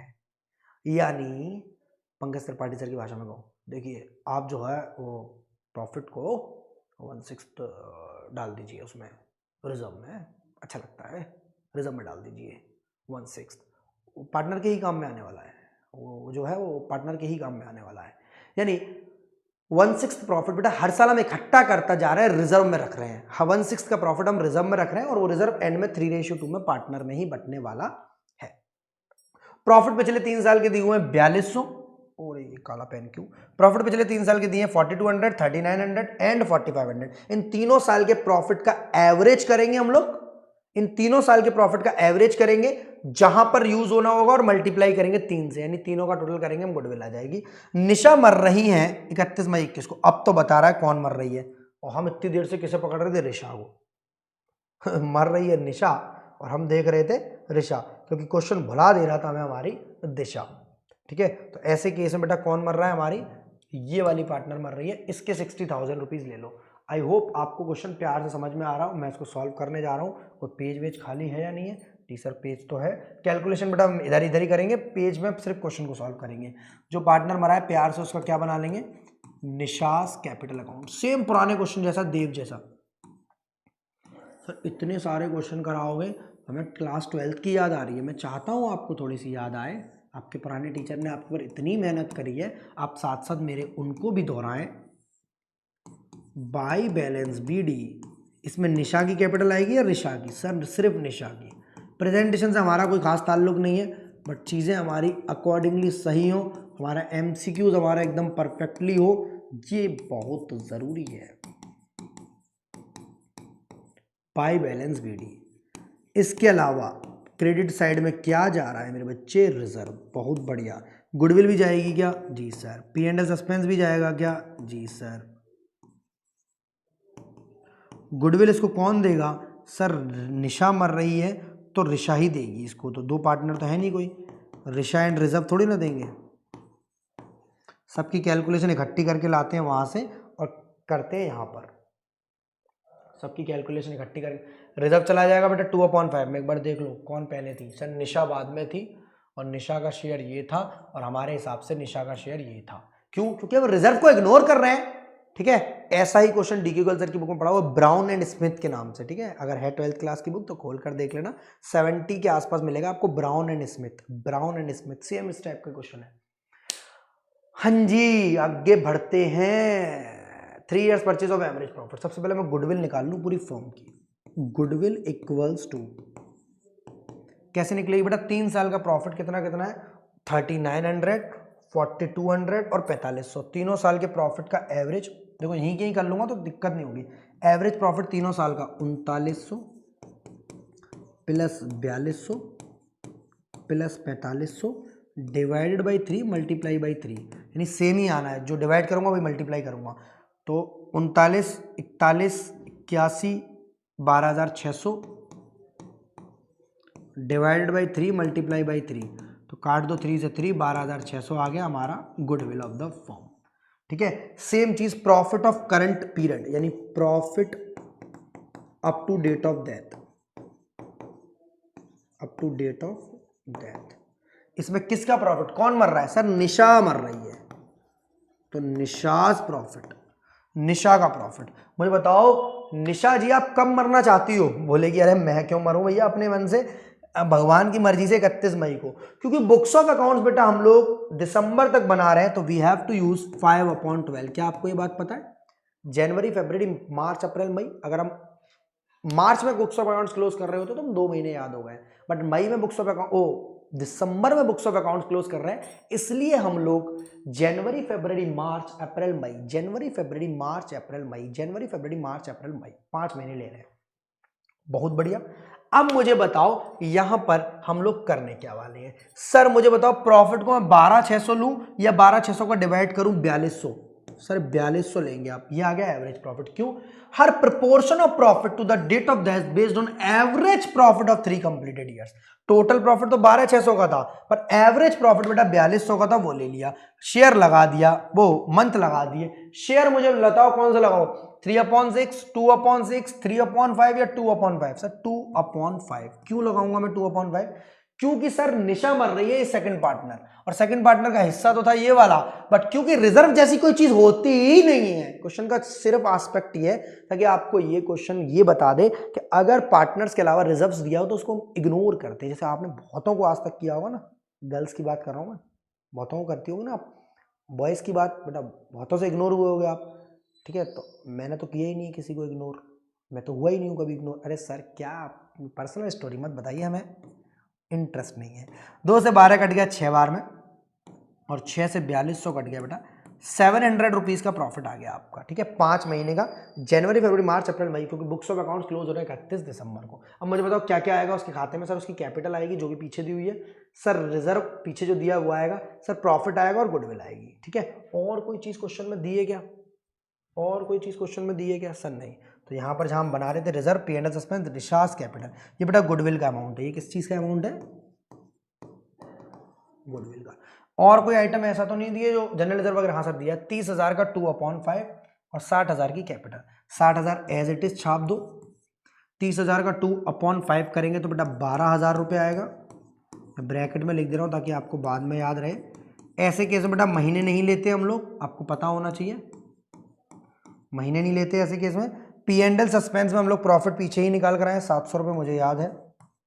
गुडविल हमने फर्म की निकाली है, पर बेटा उसकी रह गई है, गुडविल पूरे फर्म की निकाली है 12,600, इसमें निशा जी की रह गई है। तो निशा जी आपकी गुडविल कितनी है? 5 2 10, बहुत बढ़िया। 5 5 25, बहुत बढ़िया। 5 2 10, बहुत बढ़िया। 2520, 5040, इसके इससे ही गुडविल है बेटा 5040। कितनी है बेटा? 5040, 5040, 60 और 12 72 और 5 77, 77740। जेम्स बॉन्ड का क्वेश्चन लग रहा है मुझे।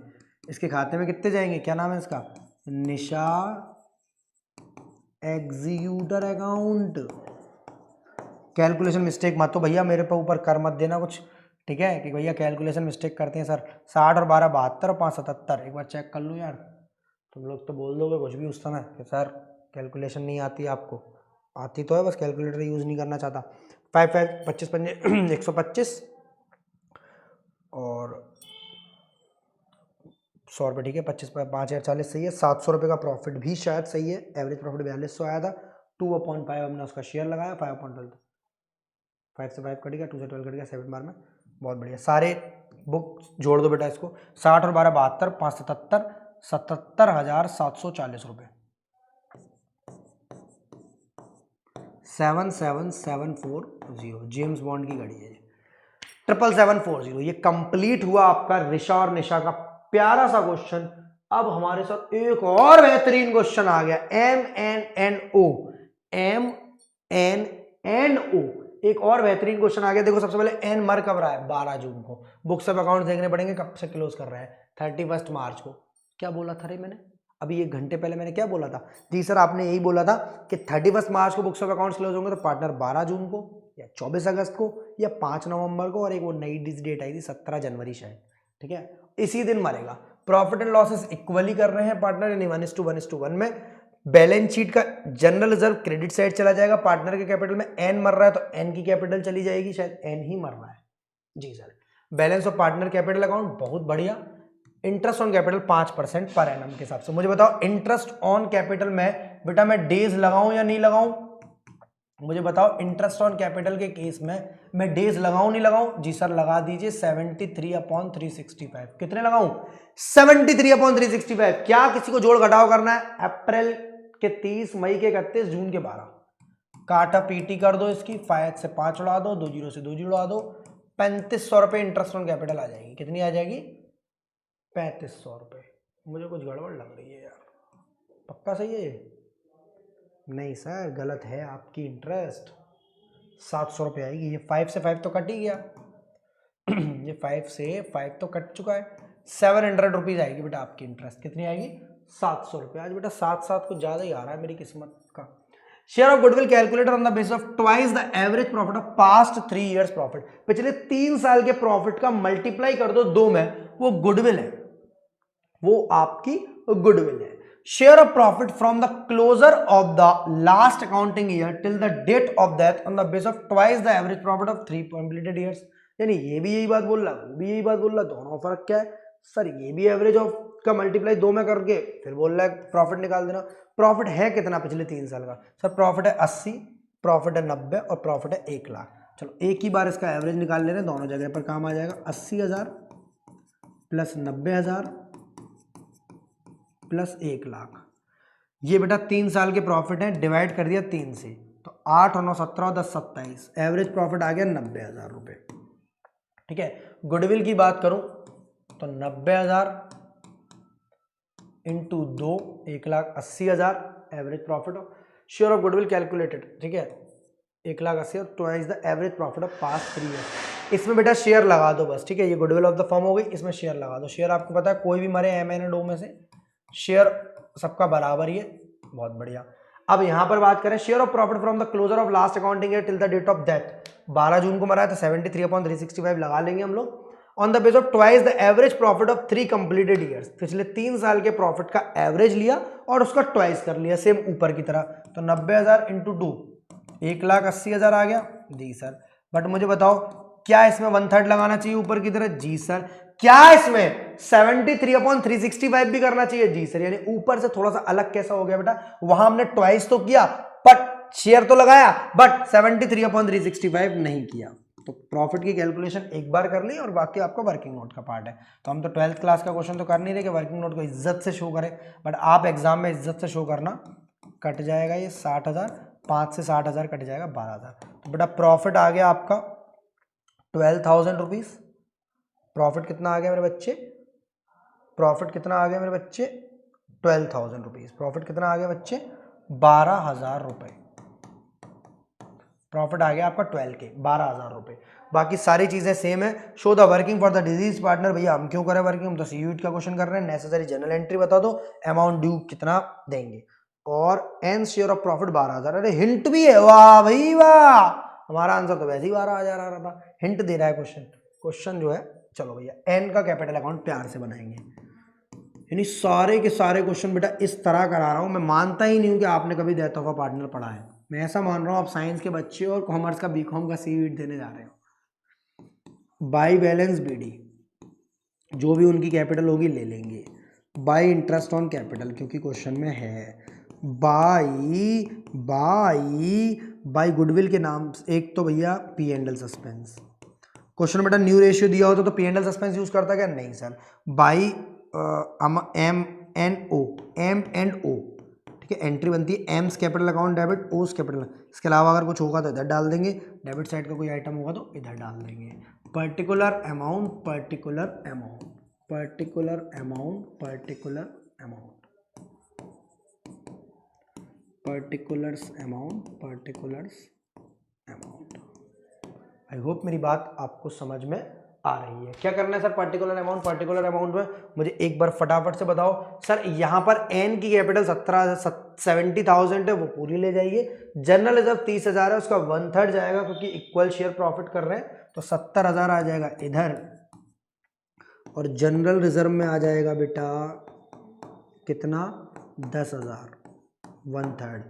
और पी एंड एल सस्पेंस में अभी अभी निकाला है पीछे 12,000, और आईओसी में अभी निकाला है 700 रुपये, और एम एंड ओ की कैपिटल में डालेंगे 60,000 रुपये। गुडविल वाला हिस्सा 60,000 की गुडविल आ रही है उसके हिस्से की, और 12,000 रुपये आ रहा है हमारा क्या? P and L suspense.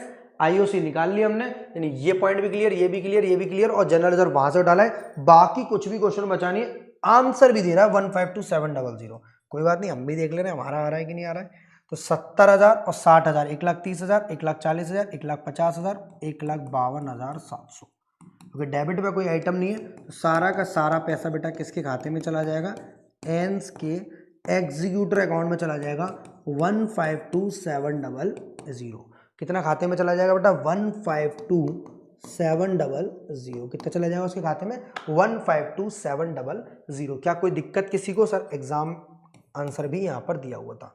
तो हम लोग एन वाला क्वेश्चन कर लिया। 3-4 क्वेश्चनों से में अच्छी खासी प्रैक्टिस हो गई है। इसमें बेटा 1/3 लगेगा, बाकी कोई आइटम यहाँ से जाएगा नहीं, रिवैल्यूएशन क्वेश्चन में है नहीं है। इसके बाद हम बहुत सारे एमसीक्यूज करना जा रहे हैं, बहुत प्यार से असर्शन रीजन टाइप के क्वेश्चन करने जा रहे हैं। तो फटाफट से इस क्वेश्चन में कोई डाउट हो तो मुझे कमेंट सेक्शन में बताओ। तो मैंने थोड़ा सा फास्टली कराया क्योंकि रिपीटेड एक ही एक जैसी चीजें आ रही हैं, क्योंकि हमें सीयूट के लिए जाना है, 12th के लिए तो हम साथ साथ तैयार कर रहे हैं, ताकि हमारा ऐसा ना हो कि क्वेश्चन में सीधा बेस बताया नहीं और सीधे क्वेश्चंस कराना शुरू कर देते हैं हम। ऐसा बिल्कुल नहीं करा जाता है, ना पुराने चैप्टरों में किया जा रहा है, ना अब किया जाएगा आपके साथ। नेक्स्ट क्वेश्चन है दोस्त आपका, जहां पर हमको P Q and R 3 partner दिए हुए हैं, प्रॉफिट शेयरिंग रेशियो 2:1 का। फॉर्म अपने बुक्स ऑफ अकाउंट्स क्लोज कर रही है 31 मार्च को। इसका मतलब वही है, अगर बंदा 12 जून को मरता है तो आप 73 डेज, 24 अगस्त को मरता है तो 146 डेज, 5 नवंबर को मरता है तो 30 जून 2017 को आर भैया मर गए। यानी कौन से वाले पार्टनर? लास्ट वाले पार्टनर, जिनका शेयर 1/5 था। उनके बारे में कुछ इन्फॉर्मेशन दी हुई है कि उनकी कैपिटल में बैलेंस था 6,50,000 का in the beginning of the year. In the beginning मतलब 1 अप्रैल को, यानी 31 मार्च को हमने बुक्स ऑफ अकाउंट्स क्लोज करे। 1 अप्रैल को उनकी कैपिटल बाई बैलेंस वीडी वाली है 6,50,000 रुपए। ही विड्रॉ 60,000 ऑन 15 मई 2017। यानी ये ड्रॉइंग से बेटा डेबिट साइड आ जाएगी 60,000 रुपीज की फॉर इस पर्सनल यूज। ठीक है, विड्रॉ है और पर्सनल यूज के लिए तो ड्रॉइंग सी होगी। अगर आईओडी दे रहा है तो हम इस डेट से लेकर 30 जून तक यानी 1.5 महीने की इंटरेस्ट ऑन ड्रॉइंग्स लगा लेंगे। और अगर कभी इंफॉर्मेशन ना दे ड्रॉइंग्स के बारे में तो जैसे हम पहले करते थे बेटा 6 महीने की, ऐसे ही आप करेंगे। यहां पर 1.5 महीने की आप इंटरेस्ट लगाएंगे। आईओसी 10% की चार्ज करेंगे 6.5 लाख पर। आईओडी 12% पर एनम 1.5 महीने की चार्ज करेंगे 60,000 पर। यानी यहीं पर कर ले रहे हैं ये वाला काम, ताकि हमें क्वेश्चन में करते समय दिक्कतें ना आए। 6,50,000 पर कितनी आईओसी देनी है बेटा? हमें 10%। कितने महीने पर देनी है? 6 महीने, 3 महीने, 1.5 महीना। Sir 3 month. सर यहाँ 3 वहां 1.5 क्यों? क्योंकि बेटा ड्राइंग्स की डेट दे रखी है 15 मई, तो आधा महीना मई का और 1 महीना जून का, 1.5 महीने ही तो ड्राइंग्स करी। पर कैपिटल की डेट कब की है? अप्रैल से लेकर जून तक की, अप्रैल मई जून, क्योंकि जो बुक्स ऑफ अकाउंट्स क्लोज होते हैं वो 31 मार्च को होते हैं। अगर ये दिसंबर में हो रहे होते तो मैं 6 महीने की इंटरेस्ट यहां लगाता और 4.5 मंथ की फिर नहीं सर, वहां तो तब भी 1.5 महीने की ही लगाते हैं। चलिए सर, ड्राइंग्स पर इंटरेस्ट बेटा कैसे कैलकुलेट होगी? 60,000 ड्राइंग्स की इंटरेस्ट की जो भी रेट है दैट इज 12% पर एनम है, इसलिए हम लोग ये 1.5/12 वाला चक्कर कर रहे हैं। इसको सॉल्व करना है हमको भी। His share in profit of the firm till the date of that to be calculated on the basis of rate of net profit on sales, यानी प्रॉफिट परसेंटेज ऑन सेल्स, जो कि पहले से इन्होंने कैलकुलेट कर दिया है 25%। अगर नहीं दिया होता तो हम क्या करते हैं? Sir last year profit divided by last year cell multiply by 100, उससे 10, 15, 20, 25, 30% कुछ ना कुछ आता या पहले से है। सेल्स जो है वो 30 जून 2017 तक की 6 लाख है, यानी जो परसेंटेज है ये इसी में मल्टीप्लाई हो जाएगा बेटा। हम पूरे क्वेश्चन में वर्किंग नोट से कर रहे हैं क्योंकि हमसे कुछ भी पूछ सकता है। आईओसी पूछ सकता है एमसीक्यू बेसिस पर इतनी बड़ी केस स्टडी देकर, आईओडी पूछ सकता है, ठीक है, या पूरा कंप्लीट बैलेंस पूछ सकता है जो हम निकाल रहे हैं।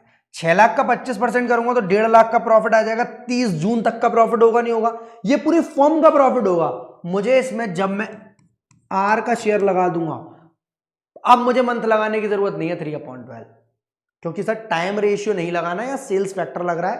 30 जून तक की सेल्स लग रही है। 5 से 25 काट दिया 5 बार में, 2 जीरो से 2 जीरो काट दिया, 6,000 इंटू 5 गया, 30,000 रुपए प्रॉफिट आ गया सिर्फ और सिर्फ किसका बेटा? आर का। 1.5 लाख का प्रॉफिट पूरी फर्म का, आर का आ गया 30,000 का प्रॉफिट। बहुत बढ़िया। यहां पर 12 से 12 उड़ा दिया है हमने, ठीक है। 60,000 इंटू 1.5, पर सर यहाँ 100 भी तो है, यहाँ 100 भी तो है परसेंटेज वाला। 600 इंटू 1.5, 900 रुपए की बेटा आईओडी आ गई हमारी, बहुत खूबसूरत। 2 जीरो से 2 जीरो लगे, 3 से 12 उड़ गया 4 टाइम्स में, और 5 2 5 जा 10, 2 2 जा 4, 2 3 जा 6, 3 2 जा 3250 इंटू 5, यानी 65,000 का आधा 32,500, और 32,500 का जो आधा हो गया वो आएगी हमारी इंटरेस्ट 16,250। इसका मल्टीप्लाई करूंगा तो इतना ही आएगा, 3 पंजे 15 और 12, 16,250 आईओसी बेटा क्रेडिट साइड जाएगी, 900 आईओडी डेबिट साइड जाएगी।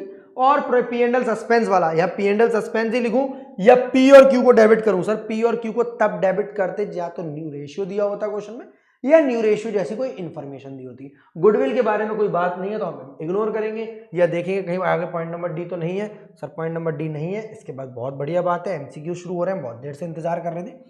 आर का प्यारा सा कैपिटल अकाउंट बनाकर दिखाओ।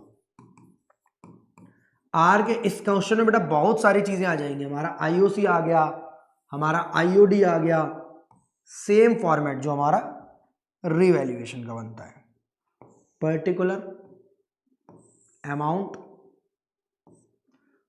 पर्टिकुलर्स और अमाउंट।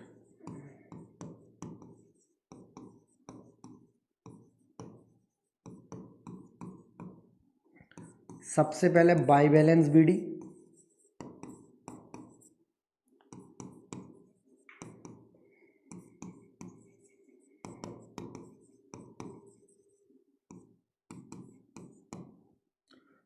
फिर आएगा आपका बाय इंटरेस्ट ऑन कैपिटल, फिर आएगा आपका by P and L suspense जो हम निकाल कर आए हैं पीछे।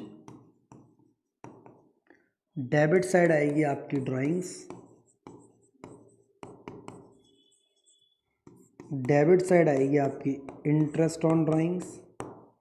ये बैलेंस सीडी ना लिखकर हम लोग एग्जीक्यूटर के खाते में डालेंगे, यही हमारा क्वेश्चन का पार्ट है। बैलेंस वीडियो में बेटा कितना लिखूं, 6,50,000, बहुत बढ़िया बात, 6,50,000। आईओसी कहां पर है हमारा, आईओसी कहां पर है सर, यह 16,250, 16,250। इसी अमाउंट पर बेटा मैंने 3 महीने की इंटरेस्ट लगाई है। किसी को पता है 3 महीने की क्यों लगेगी सर, अप्रैल मई जून, आपने बताया था ये जो मंथ है ये आईओसी आईओडी में लगते हैं और पीएफ प्रॉफिट पर लगते हैं, क्योंकि प्रॉफिट तो सेल्स रेशियो के हिसाब से है तो वहां तो लगाने की जरूरत नहीं है। पी एंड एल सस्पेंस हमारा 30,000 रुपये आया है। किस तरह आया है बेटा, उसने sale up to date of death दी हुई है और परसेंटेज दिया हुआ है, हमने sale up to date of death में परसेंटेज लगाई, 1.5 लाख का प्रॉफिट, 1/5 शेयर लगा लिया, 3/12 लगाने की जरूरत नहीं है। ड्राइंग्स में बेटा 60,000 रुपए की ड्राइंग्स जो हमारी वो डेबिट साइड, और आईओडी जो है 900 रुपए वो भी डेबिट साइड। 60,000 की ड्राइंग्स भी डेबिट साइड और 900 रुपए की आईओडी भी डेबिट साइड। अब यहां पर जाएंगे एग्जीक्यूटर में, यानी 2 hours executor account, 2 hours executor account. तो 650 और 30, 680 और 16, 696,250 से सेम सी चीजें, मैंने उन पर टाइम नहीं लगाया बेटा क्योंकि it is not your regular class, it is not your, ये तो क्वेश्चन कराने की जरूरत भी नहीं है, बट मुझे लगता है बच्चों का बेस थोड़ा सा तगड़ा कर दिया जाए ताकि चीजें समझे वो लोग। 696,250 में से इस 60,900 को कम कर दूं मैं, 12 में से 9 गए, 3 बचे, 5 बचे, और 69 में से 6 गए, 63, 635,350 जो बैलेंस एग्जीक्यूटर में आ गया है वो आ गया 635,350। एक बार दोबारा से क्वेश्चन को रिवाइज करने, बेटा 6 मार्क तक का क्वेश्चन आता है एग्जाम में आपके 12th क्लास में, और 1 मार्क्स के कई सारे सीयूईटी एग्जाम में पूछे जाते हैं आपसे क्वेश्चन। बेटा बैलेंस कैपिटल का हमें डालना ही था। आईओसी 3 महीने की क्यों ली, क्योंकि जून में मर रहा है पार्टनर और बुक्स ऑफ अकाउंट्स मार्च में क्लोज हो रहा है, अप्रैल मई जून, बहुत बढ़िया बात। आईओडी बेटा 1.5 महीने की क्यों ली, क्योंकि उसकी डेट दे रखी है बेटा, अगर नहीं दे रहे होते तो वो भी 3 महीने या 6 महीने कुछ ना कुछ ऐसा ले रहे होते। जी सर, डेट दे रखी है तो हम उसके हिसाब से चल रहे होते हैं। आईओडी डेबिट में जाती है, ड्राइंग्स डेबिट में जाती है। बात है प्रॉफिट कैलकुलेशन की, इसके लिए अभी हम अमन रमन वाला क्वेश्चन किया है, ये 25% डायरेक्टली दे रहा है, अगर नहीं देता तो हम last year profit upon last year cell multiply by 100 कर निकाल लेते, दिया हुआ है तो डायरेक्ट लगा दी। तो 15 मिनट में हमने, नहीं सर जल्दी कर लिया, 8-9 मिनट में कंप्लीट कर लिया। एग्जाम आपको 12th क्लास में ऐसे क्वेश्चन के लिए 12 से 15 मिनट देता है। चलो जी, तो हम लोग बहुत सही चल रहे हैं, हमारी स्पीड बहुत सही। अब हमारे एमसीक्यूज रह गए। Amount due to deceased partner, मरे हुए पार्टनर का अमाउंट ट्रांसफर किया जाता है क्रेडिट ऑफ किस अकाउंट में, सर उसके करंट अकाउंट में, नहीं sir remaining partners capital account में। सर ये पूछ क्या रहा है, ये पूछ रहा है बेटा जैसे आपका ये सारा पैसा क्रेडिट माइनस डेबिट ये कहां ट्रांसफर कर रहे हो आप, उसके एग्जीक्यूटर के अकाउंट में। एग्जीक्यूटर मतलब उसका लीगल आया है, वो इंसान जो उसके पैसे लेने का हकदार है, जिसका वसीयत में नाम है, वो उसका अपना बेटा, अपनी बेटी, बेटे का पति, बेटे का पत्नी, बेटी का पति, एनीवन हो सकता है जो उसका खास रिश्तेदार होगा, जो दिल से जुड़ा होगा और दिमाग में रहा होगा, उनका नाम अंकल जी ने लिख दिया होगा। आगे बढ़ते हैं सर। गेनिंग रेशियो क्या होता है, रिटायरमेंट का क्वेश्चन है, new ratio minus old ratio, तो पहला तो है नहीं, दूसरा तो प्लस है, तीसरा भी प्लस है, new ratio minus old ratio, the correct answer is ये sir, same to same repeated MCQs है, सेम है रिटायरमेंट ऑफ डेथ यहाँ पर बेटा। अमन, मनीष एंड करण 3 पार्टनर है, प्रॉफिट शेयरिंग रेशियो 4:5:3, बहुत खूबसूरत बात। करण मर जा रहा है यानी ये वाला पार्टनर मर जा रहा है, यानी इसका हिस्सा 4 12 3/12, remaining partner decide to share profits in the ratio of 7:8, the gaining ratio. आपको पता है गेनिंग रेशियो का फॉर्मूला, आपको new ratio minus old ratio. अगर करण मर रहा है तो बेटा कौन कौन गेन कर रहा होगा, एक तो अमन, एक मनीष,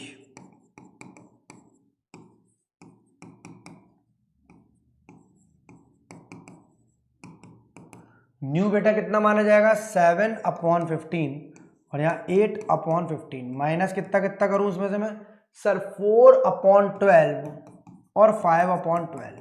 अगर कोई इंफॉर्मेशन दी होती कि मरे हुए पार्टनर का प्रॉफिट इक्वली ले रहे हैं ये लोग तो 2 टुकड़े करते, 3:1 में लिख रहे हैं तो 2 टुकड़े करते, 5:1 में ले रहे तो 2 टुकड़े करते।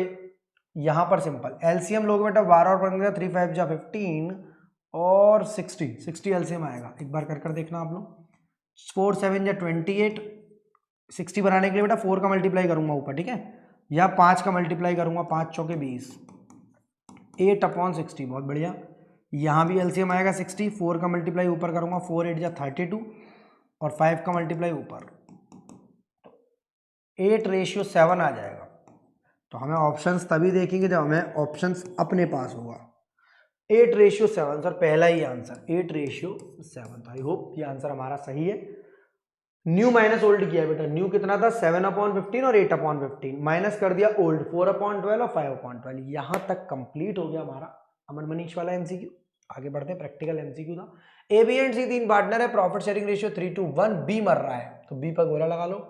30 जून को मर रहा है, याद रखने के लिए बेटा बुक्स ऑफ अकाउंट्स अगर मार्च में क्लोज हो रहे हैं तो 3 महीने लेंगे। अब देखते हैं क्या बोल रहा है। Profit share of the disease, sir कुछ नहीं लिखा होगा तो हम क्या माने 31 दिसंबर या 31 मार्च। बेटा अगर होली पर कोई रंग फेंकता है और दिवाली पर फुलझड़ी जलाता है तो समझ लो वो आज के दिन होली है, आज के दिन दिवाली है। बट अगर होली के दिन कोई पटाखे जलाते हैं तो आप समझ लो ना थोड़ा मेंटली अपने मन से जो नॉर्मल होता है हम उसे ही मानते हैं। यानी बुक्स ऑफ अकाउंट्स 31 मार्च को ही क्लोज होते हैं 99% केसेस में। कोई 31 दिसंबर को करता है तो वो लिखेगा ये बात को कि भैया आज ना होली है ना दिवाली है, पर इंडिया मैच जीती है, मैं इसलिए पटाखे जला रहा हूँ, इसलिए रंग उड़ा रहा हूँ। Profit share of the deceased partner from the beginning of the financial was to be estimated और बेस्ड ऑन सेल्स, तो कोई दिक्कत ही नहीं है महीनों की, up to the date of death, बहुत बढ़िया। And profit of the previous year, net profit earn in the previous year was 20% of net sales, यानी last year profit upon last year sales into 100 कर दिया हुआ है। Sale up to date of death, ये 3 महीनों की जो cell है वो 6 लाख है। तो अभी अभी कर आए हैं इस क्वेश्चन को हम लोग जस्ट पीछे ही, 6 लाख इंटू 20%, ये पूरी फॉर्म का प्रॉफिट निकला है बेटा 30 जून तक का। 20% कमा रहे हैं ये लोग, मानो 20,000 रुपए कमा रहे थे 1 लाख की सेल कर, या 2 लाख रुपए कमा रहे थे 10 लाख की सेल कर, 4 लाख रुपए कमा रहे थे 20 लाख रुपए की सेल कर 20% कमा रहे थे, तो 6 लाख रुपए तक की सेल है जून तक की।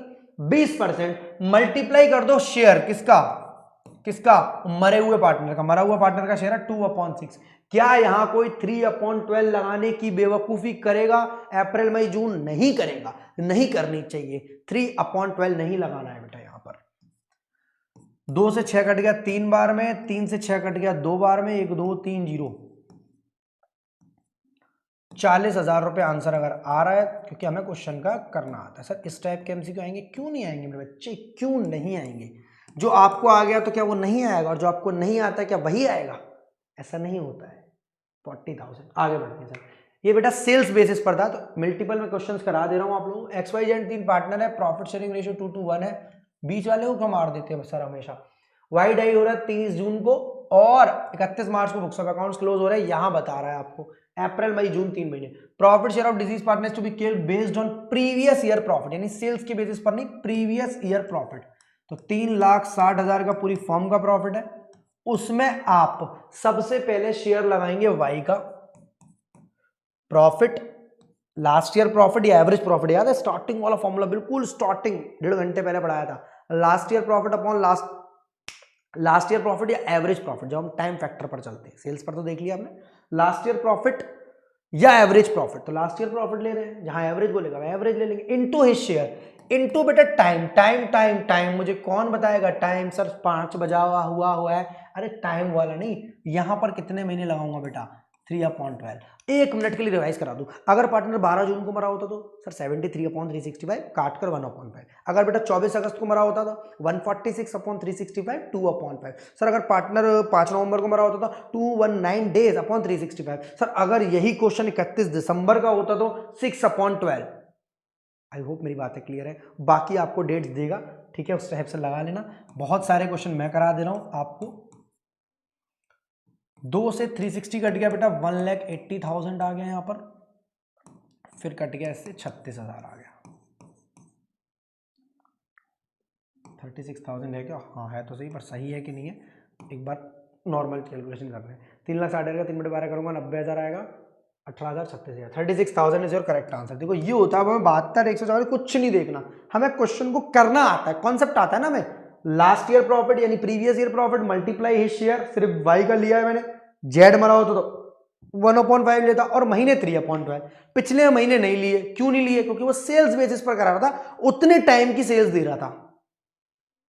आगे बढ़ते हैं sir, choose the odd one out, इनमें ऑड क्या है, तो सर रिवैल्यूएशन अकाउंट बनता है एडमिशन के टाइम पर भी, रिटायरमेंट के टाइम पर भी, डेथ के टाइम पर भी, एडजस्टमेंट ऑफ गुडविल होती है एडमिशन के टाइम पर भी, रिटायरमेंट के टाइम पर भी, डेथ के टाइम पर भी, गेनिंग रेशियो निकलता है रिटायरमेंट के टाइम भी और डेथ के टाइम भी, ये तीनों काम एक संग होते हैं, बट रियलाइजेशन बनता है सिर्फ और सिर्फ at the time of dissolution of partnership form, जो अगला चैप्टर है हमारा। आगे बढ़ते हैं दोस्तों, the partnership deed does not have clause on the rate of interest to be paid on the amount due of hire, वही डिसीज्ड पार्टनर, मरे हुए पार्टनर को किस रेट ऑफ इंटरेस्ट से हम लोग पेमेंट करेंगे, तो 6%, या पार्टनरशिप एक्ट में जो लिखी है, पार्टनरशिप एक्ट में भी यही लिखी है, eight the rate of interest provided in the partnership act 1932। Sir अगर यहाँ 12 लिखी होती पार्टनरशिप डीड में तो 12 देते, 15 लिखी होती 15, 7 लिखी होती 7, 9 लिखी होती 9, नहीं लिखी है तो बेटा पार्टनरशिप एक्ट वाली जो कि 6% पर एनम है, जो हम लोन के लिए ट्रीट करते हैं, और वही हम लोग बैलेंस के लिए ट्रीट।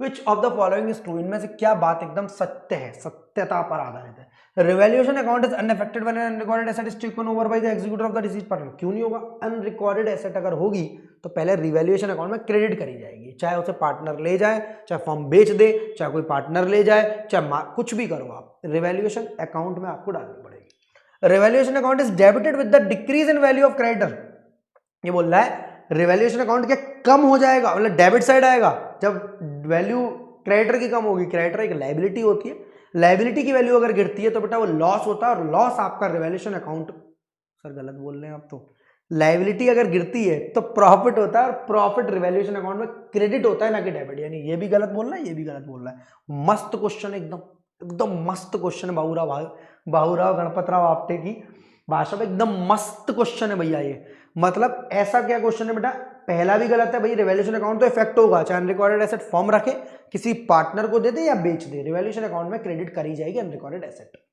दूसरा क्वेश्चन क्या बोल रहा है बेटा, decrease in value of creditor, creditor की वैल्यू अगर गिरेगी, कम होगी, तो रिवैल्यूएशन अकाउंट क्रेडिट होगा ना कि डेबिट, क्योंकि प्रॉफिट होता है।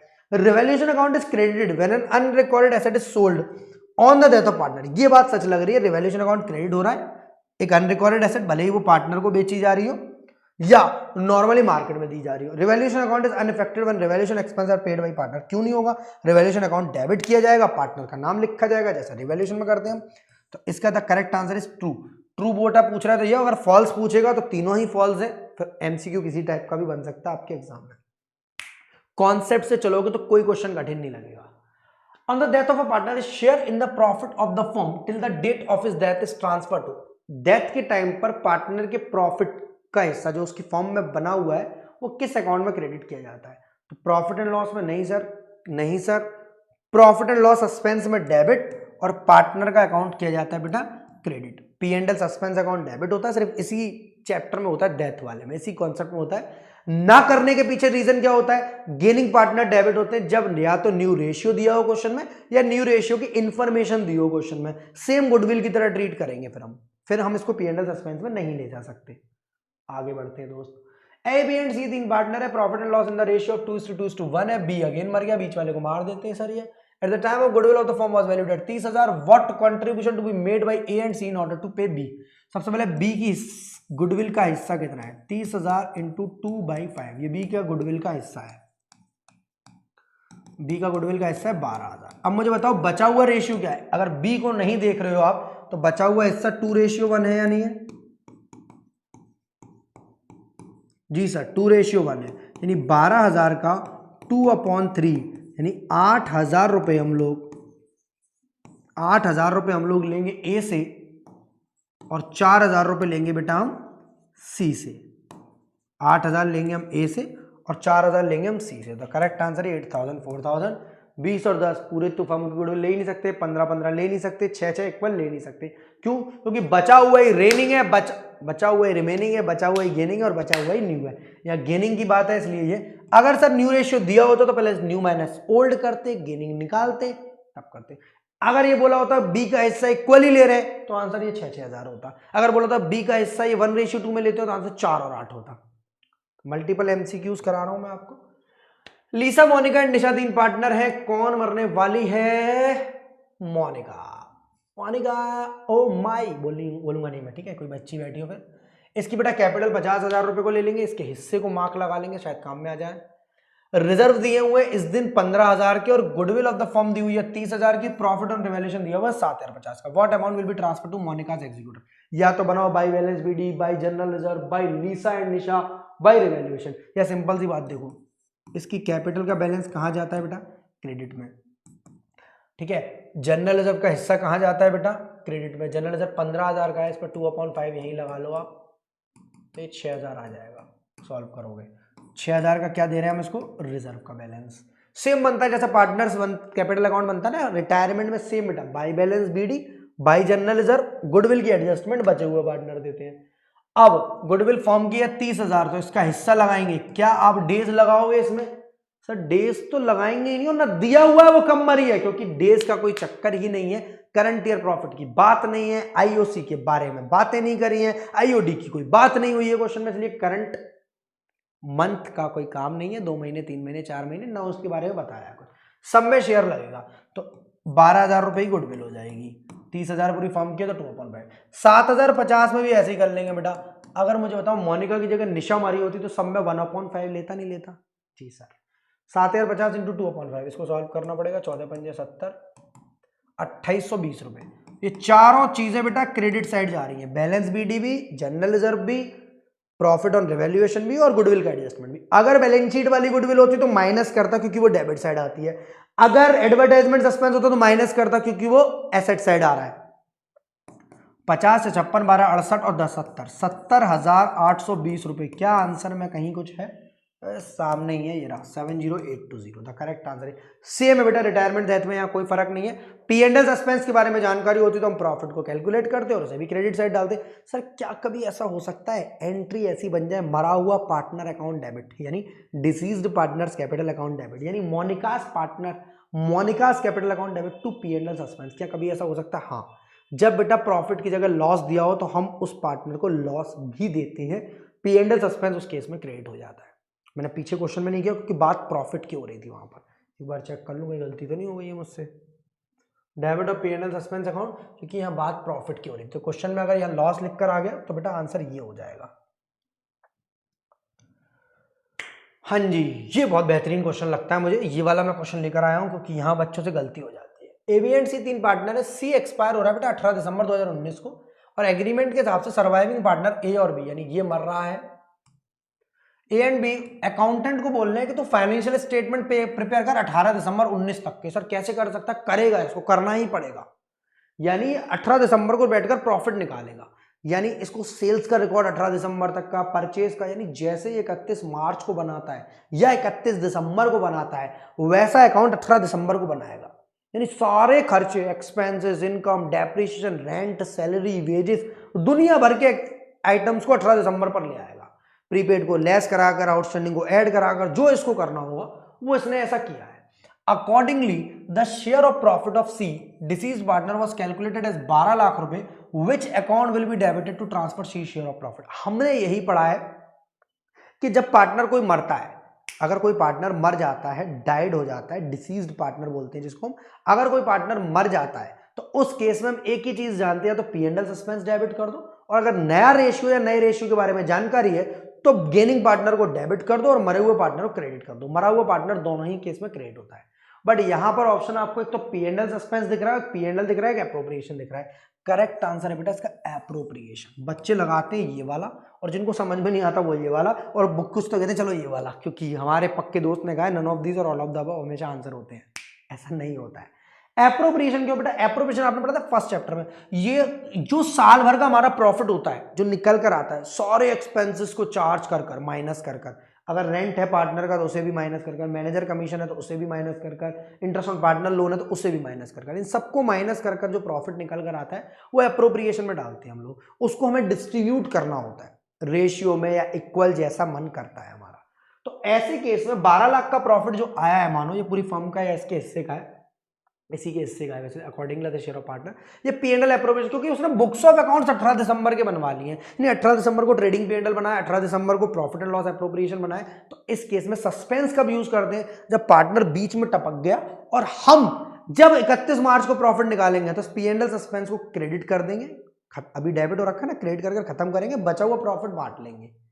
ठीक है, आगे की कहानी हमें क्योंकि बताई नहीं गई है डेथ ऑफ अ पार्टनर की, कि भैया इस पी&एल सस्पेंस का क्या रोल रहता है। इस पी&एल सस्पेंस को या तो बैलेंस शीट में डालना पड़ेगा एसेट साइड में, जैसे आप प्रॉफिट एंड लॉस अकाउंट डालकर चलते थे, जैसे आप एडवर्टाइजमेंट अकाउंट डालकर चलते थे, जैसे आप गुडविल डालकर चलते थे, जैसे डेफर्ड रेवेन्यू डालकर चलते थे।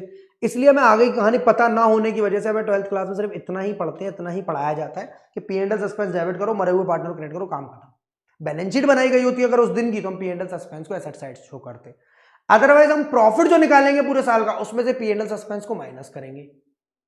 बात समझ में आ रही है? क्लियर है? और जब सब पी&एल सस्पेंस हो ही ना, तो पार्टनर ही डेबिट हुए, पार्टनर ही क्रेडिट हुए, कोई टेंशन ही नहीं, न्यू रेशियो वाला चक्कर जब है। तो ऐसे केस में बेटा we have to use P&L appropriation as it is. छप सकता है एग्जाम में, जिस भी दिन के वो बुक्स ऑफ अकाउंट बनाने को बोल रहे हैं अकाउंटेंट को, 15 दिसंबर, 5 जून, 13 तारीख, कोई भी दिन, उस दिन हम एप्रोप्रिएशन यूज करेंगे, ना कि suspense.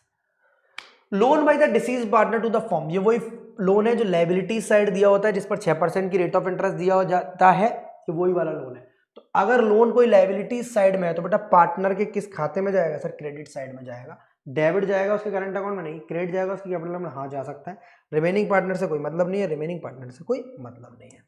Correct answer is credit side of capital account. जैसे अभी बनाया था ना हमने, credit side general reserve, IOC, revaluation का प्रॉफिट, गुडविल की एडजस्टमेंट, पी&एल सस्पेंस, वहीं जाएगा पार्टनर का लोन। पार्टनर के जाते जाते हे ईश्वर उनकी आत्मा को शांति दे, उनका एग्जीक्यूटर आया, उसे हम बोलेंगे भैया उनका लोन का भी कुछ पैसा था, ये भी ले जाओ। रिटायरमेंट के टाइम पर हम कुछ अलग कॉन्सेप्ट करते थे, और डिसोल्यूशन के टाइम पर भी कुछ अलग करेंगे। आगे बढ़ते सर, असर्शन रीजन वाले मेरे प्यारे प्यारे क्वेश्चन, जिनमें बच्चे थोड़े डर जाते, आराम आराम से चलेंगे, आराम आराम से पढ़ेंगे और सारे क्वेश्चन सही करेंगे। डेथ ऑफ अ पार्टनर का मतलब है means partnership comes to an end and new partnership becomes operative. पुराना माल खत्म, नया काम चालू। ठीक है, यानी डेथ किसी की होने से फर्म बंद नहीं होती बेटा, फर्म चलती रहती है, नई पार्टनरशिप आ जाती है। यानी जो कंटिन्यूइंग पार्टनर्स हैं वो एक नए रेशियो में, या तो बचे हुए रेशियो में, रिमेनिंग रेशियो में, जिसको न्यू बोला जाता है, या कोई नया रेशियो होगा उसमें आगे की कहानी करते हैं। Death of a partner is reconstitution of partnership, हाँ इसे रिकॉन्स्टिट्यूशन भी बोला जाता है और डिसोल्यूशन ऑफ पार्टनरशिप भी बोला जाता है। तो असर्शन भी सही है और रीजन भी सही है, और रीजन जो है वो करेक्ट एक्सप्लेनेशन है असर्शन का। असर्शन भी सही है, रीजन भी सही है, और रीजन जो है वो करेक्ट एक्सप्लेनेशन है। यानी दोनों एक ही बातें बोल रहे हैं। एक बोल रहा है पुरानी फर्म बंद होकर नई चालू हो जाती है, इसको रिकॉन्स्टिट्यूशन बोलते हैं। अगर यहाँ डिसोल्यूशन ऑफ पार्टनरशिप भी लिखा होता तो भी आंसर सही होता, फर्म नहीं लिखा होना चाहिए। आगे बढ़ते हैं। Deceased partner will get share in firm's goodwill on death from the remaining partner. Deceased partner will get share in firm's goodwill on the death from remaining gaining partner. हाँ सच बोल रहा है, ये असर्शन सही है। Deceased partner is entitled to share in firm's goodwill since his share profit share is taken by all और some of the continuing partner. जो भैया इसका प्रॉफिट शेयर ले लेगा, मानो ये ए बी सी थे, बी मर गया, पूरा हिस्सा ए को दे गया, तो ए डेबिट होगा, बी क्रेडिट होगा। ए और सी को इक्वल दे गया तो ए और सी डेबिट होंगे, बी क्रेडिट होगा। ए और सी को 3:1 में दिया गया तो ए और सी डेबिट होंगे 3:1 में, बचे हुए पार्टनर गेनिंग रेशियो में। दोनों ही बातें सही है। Assertion and reason both are correct and reason is the correct explanation of assertion. ये भी बातें एकदम सेम, एक दूसरे से रिलेट कर रही है। नेक्स्ट बेटा, at the time of death of partner the deceased partner will get his share in general reserve and credit balance and P&L account. हाँ सच बात है भैया, एडमिशन हो, रिटायरमेंट हो, डेथ हो, डिसोल्यूशन हो, सभी पार्टनरों को उनका पैसा मिलता है। Disease partner will get share of workman compensation reserve remaining after claim. अब ये भी बात सच है, पर दोनों बात आपस में रिलेट नहीं कर रही। ऊपर वाली बात में अगर ये बोलता कि भैया क्योंकि ये जनरल रिजर्व P&L पुराना है, अनडिस्ट्रीब्यूटेड है, जब पार्टनर जिंदा था तब का है, इसलिए इसको हिस्सा मिल रहा है, तो असर्शन और रीजन एक दूसरे से रिलेट करते हैं।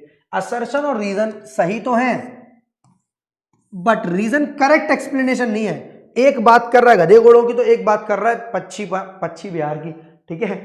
यानी एक बात कर रहा है जानवरों की, तो एक पक्षियों की बातें कर रहा है। बातें दोनों अनडिस्ट्रीब्यूटेड प्रॉफिट्स की कर रहा है, एक नॉर्मल रिजर्व्स की कर रहा है, जनरल रिजर्व्स की कर रहा है, एक स्पेसिफिक रिजर्व की कर रहा है।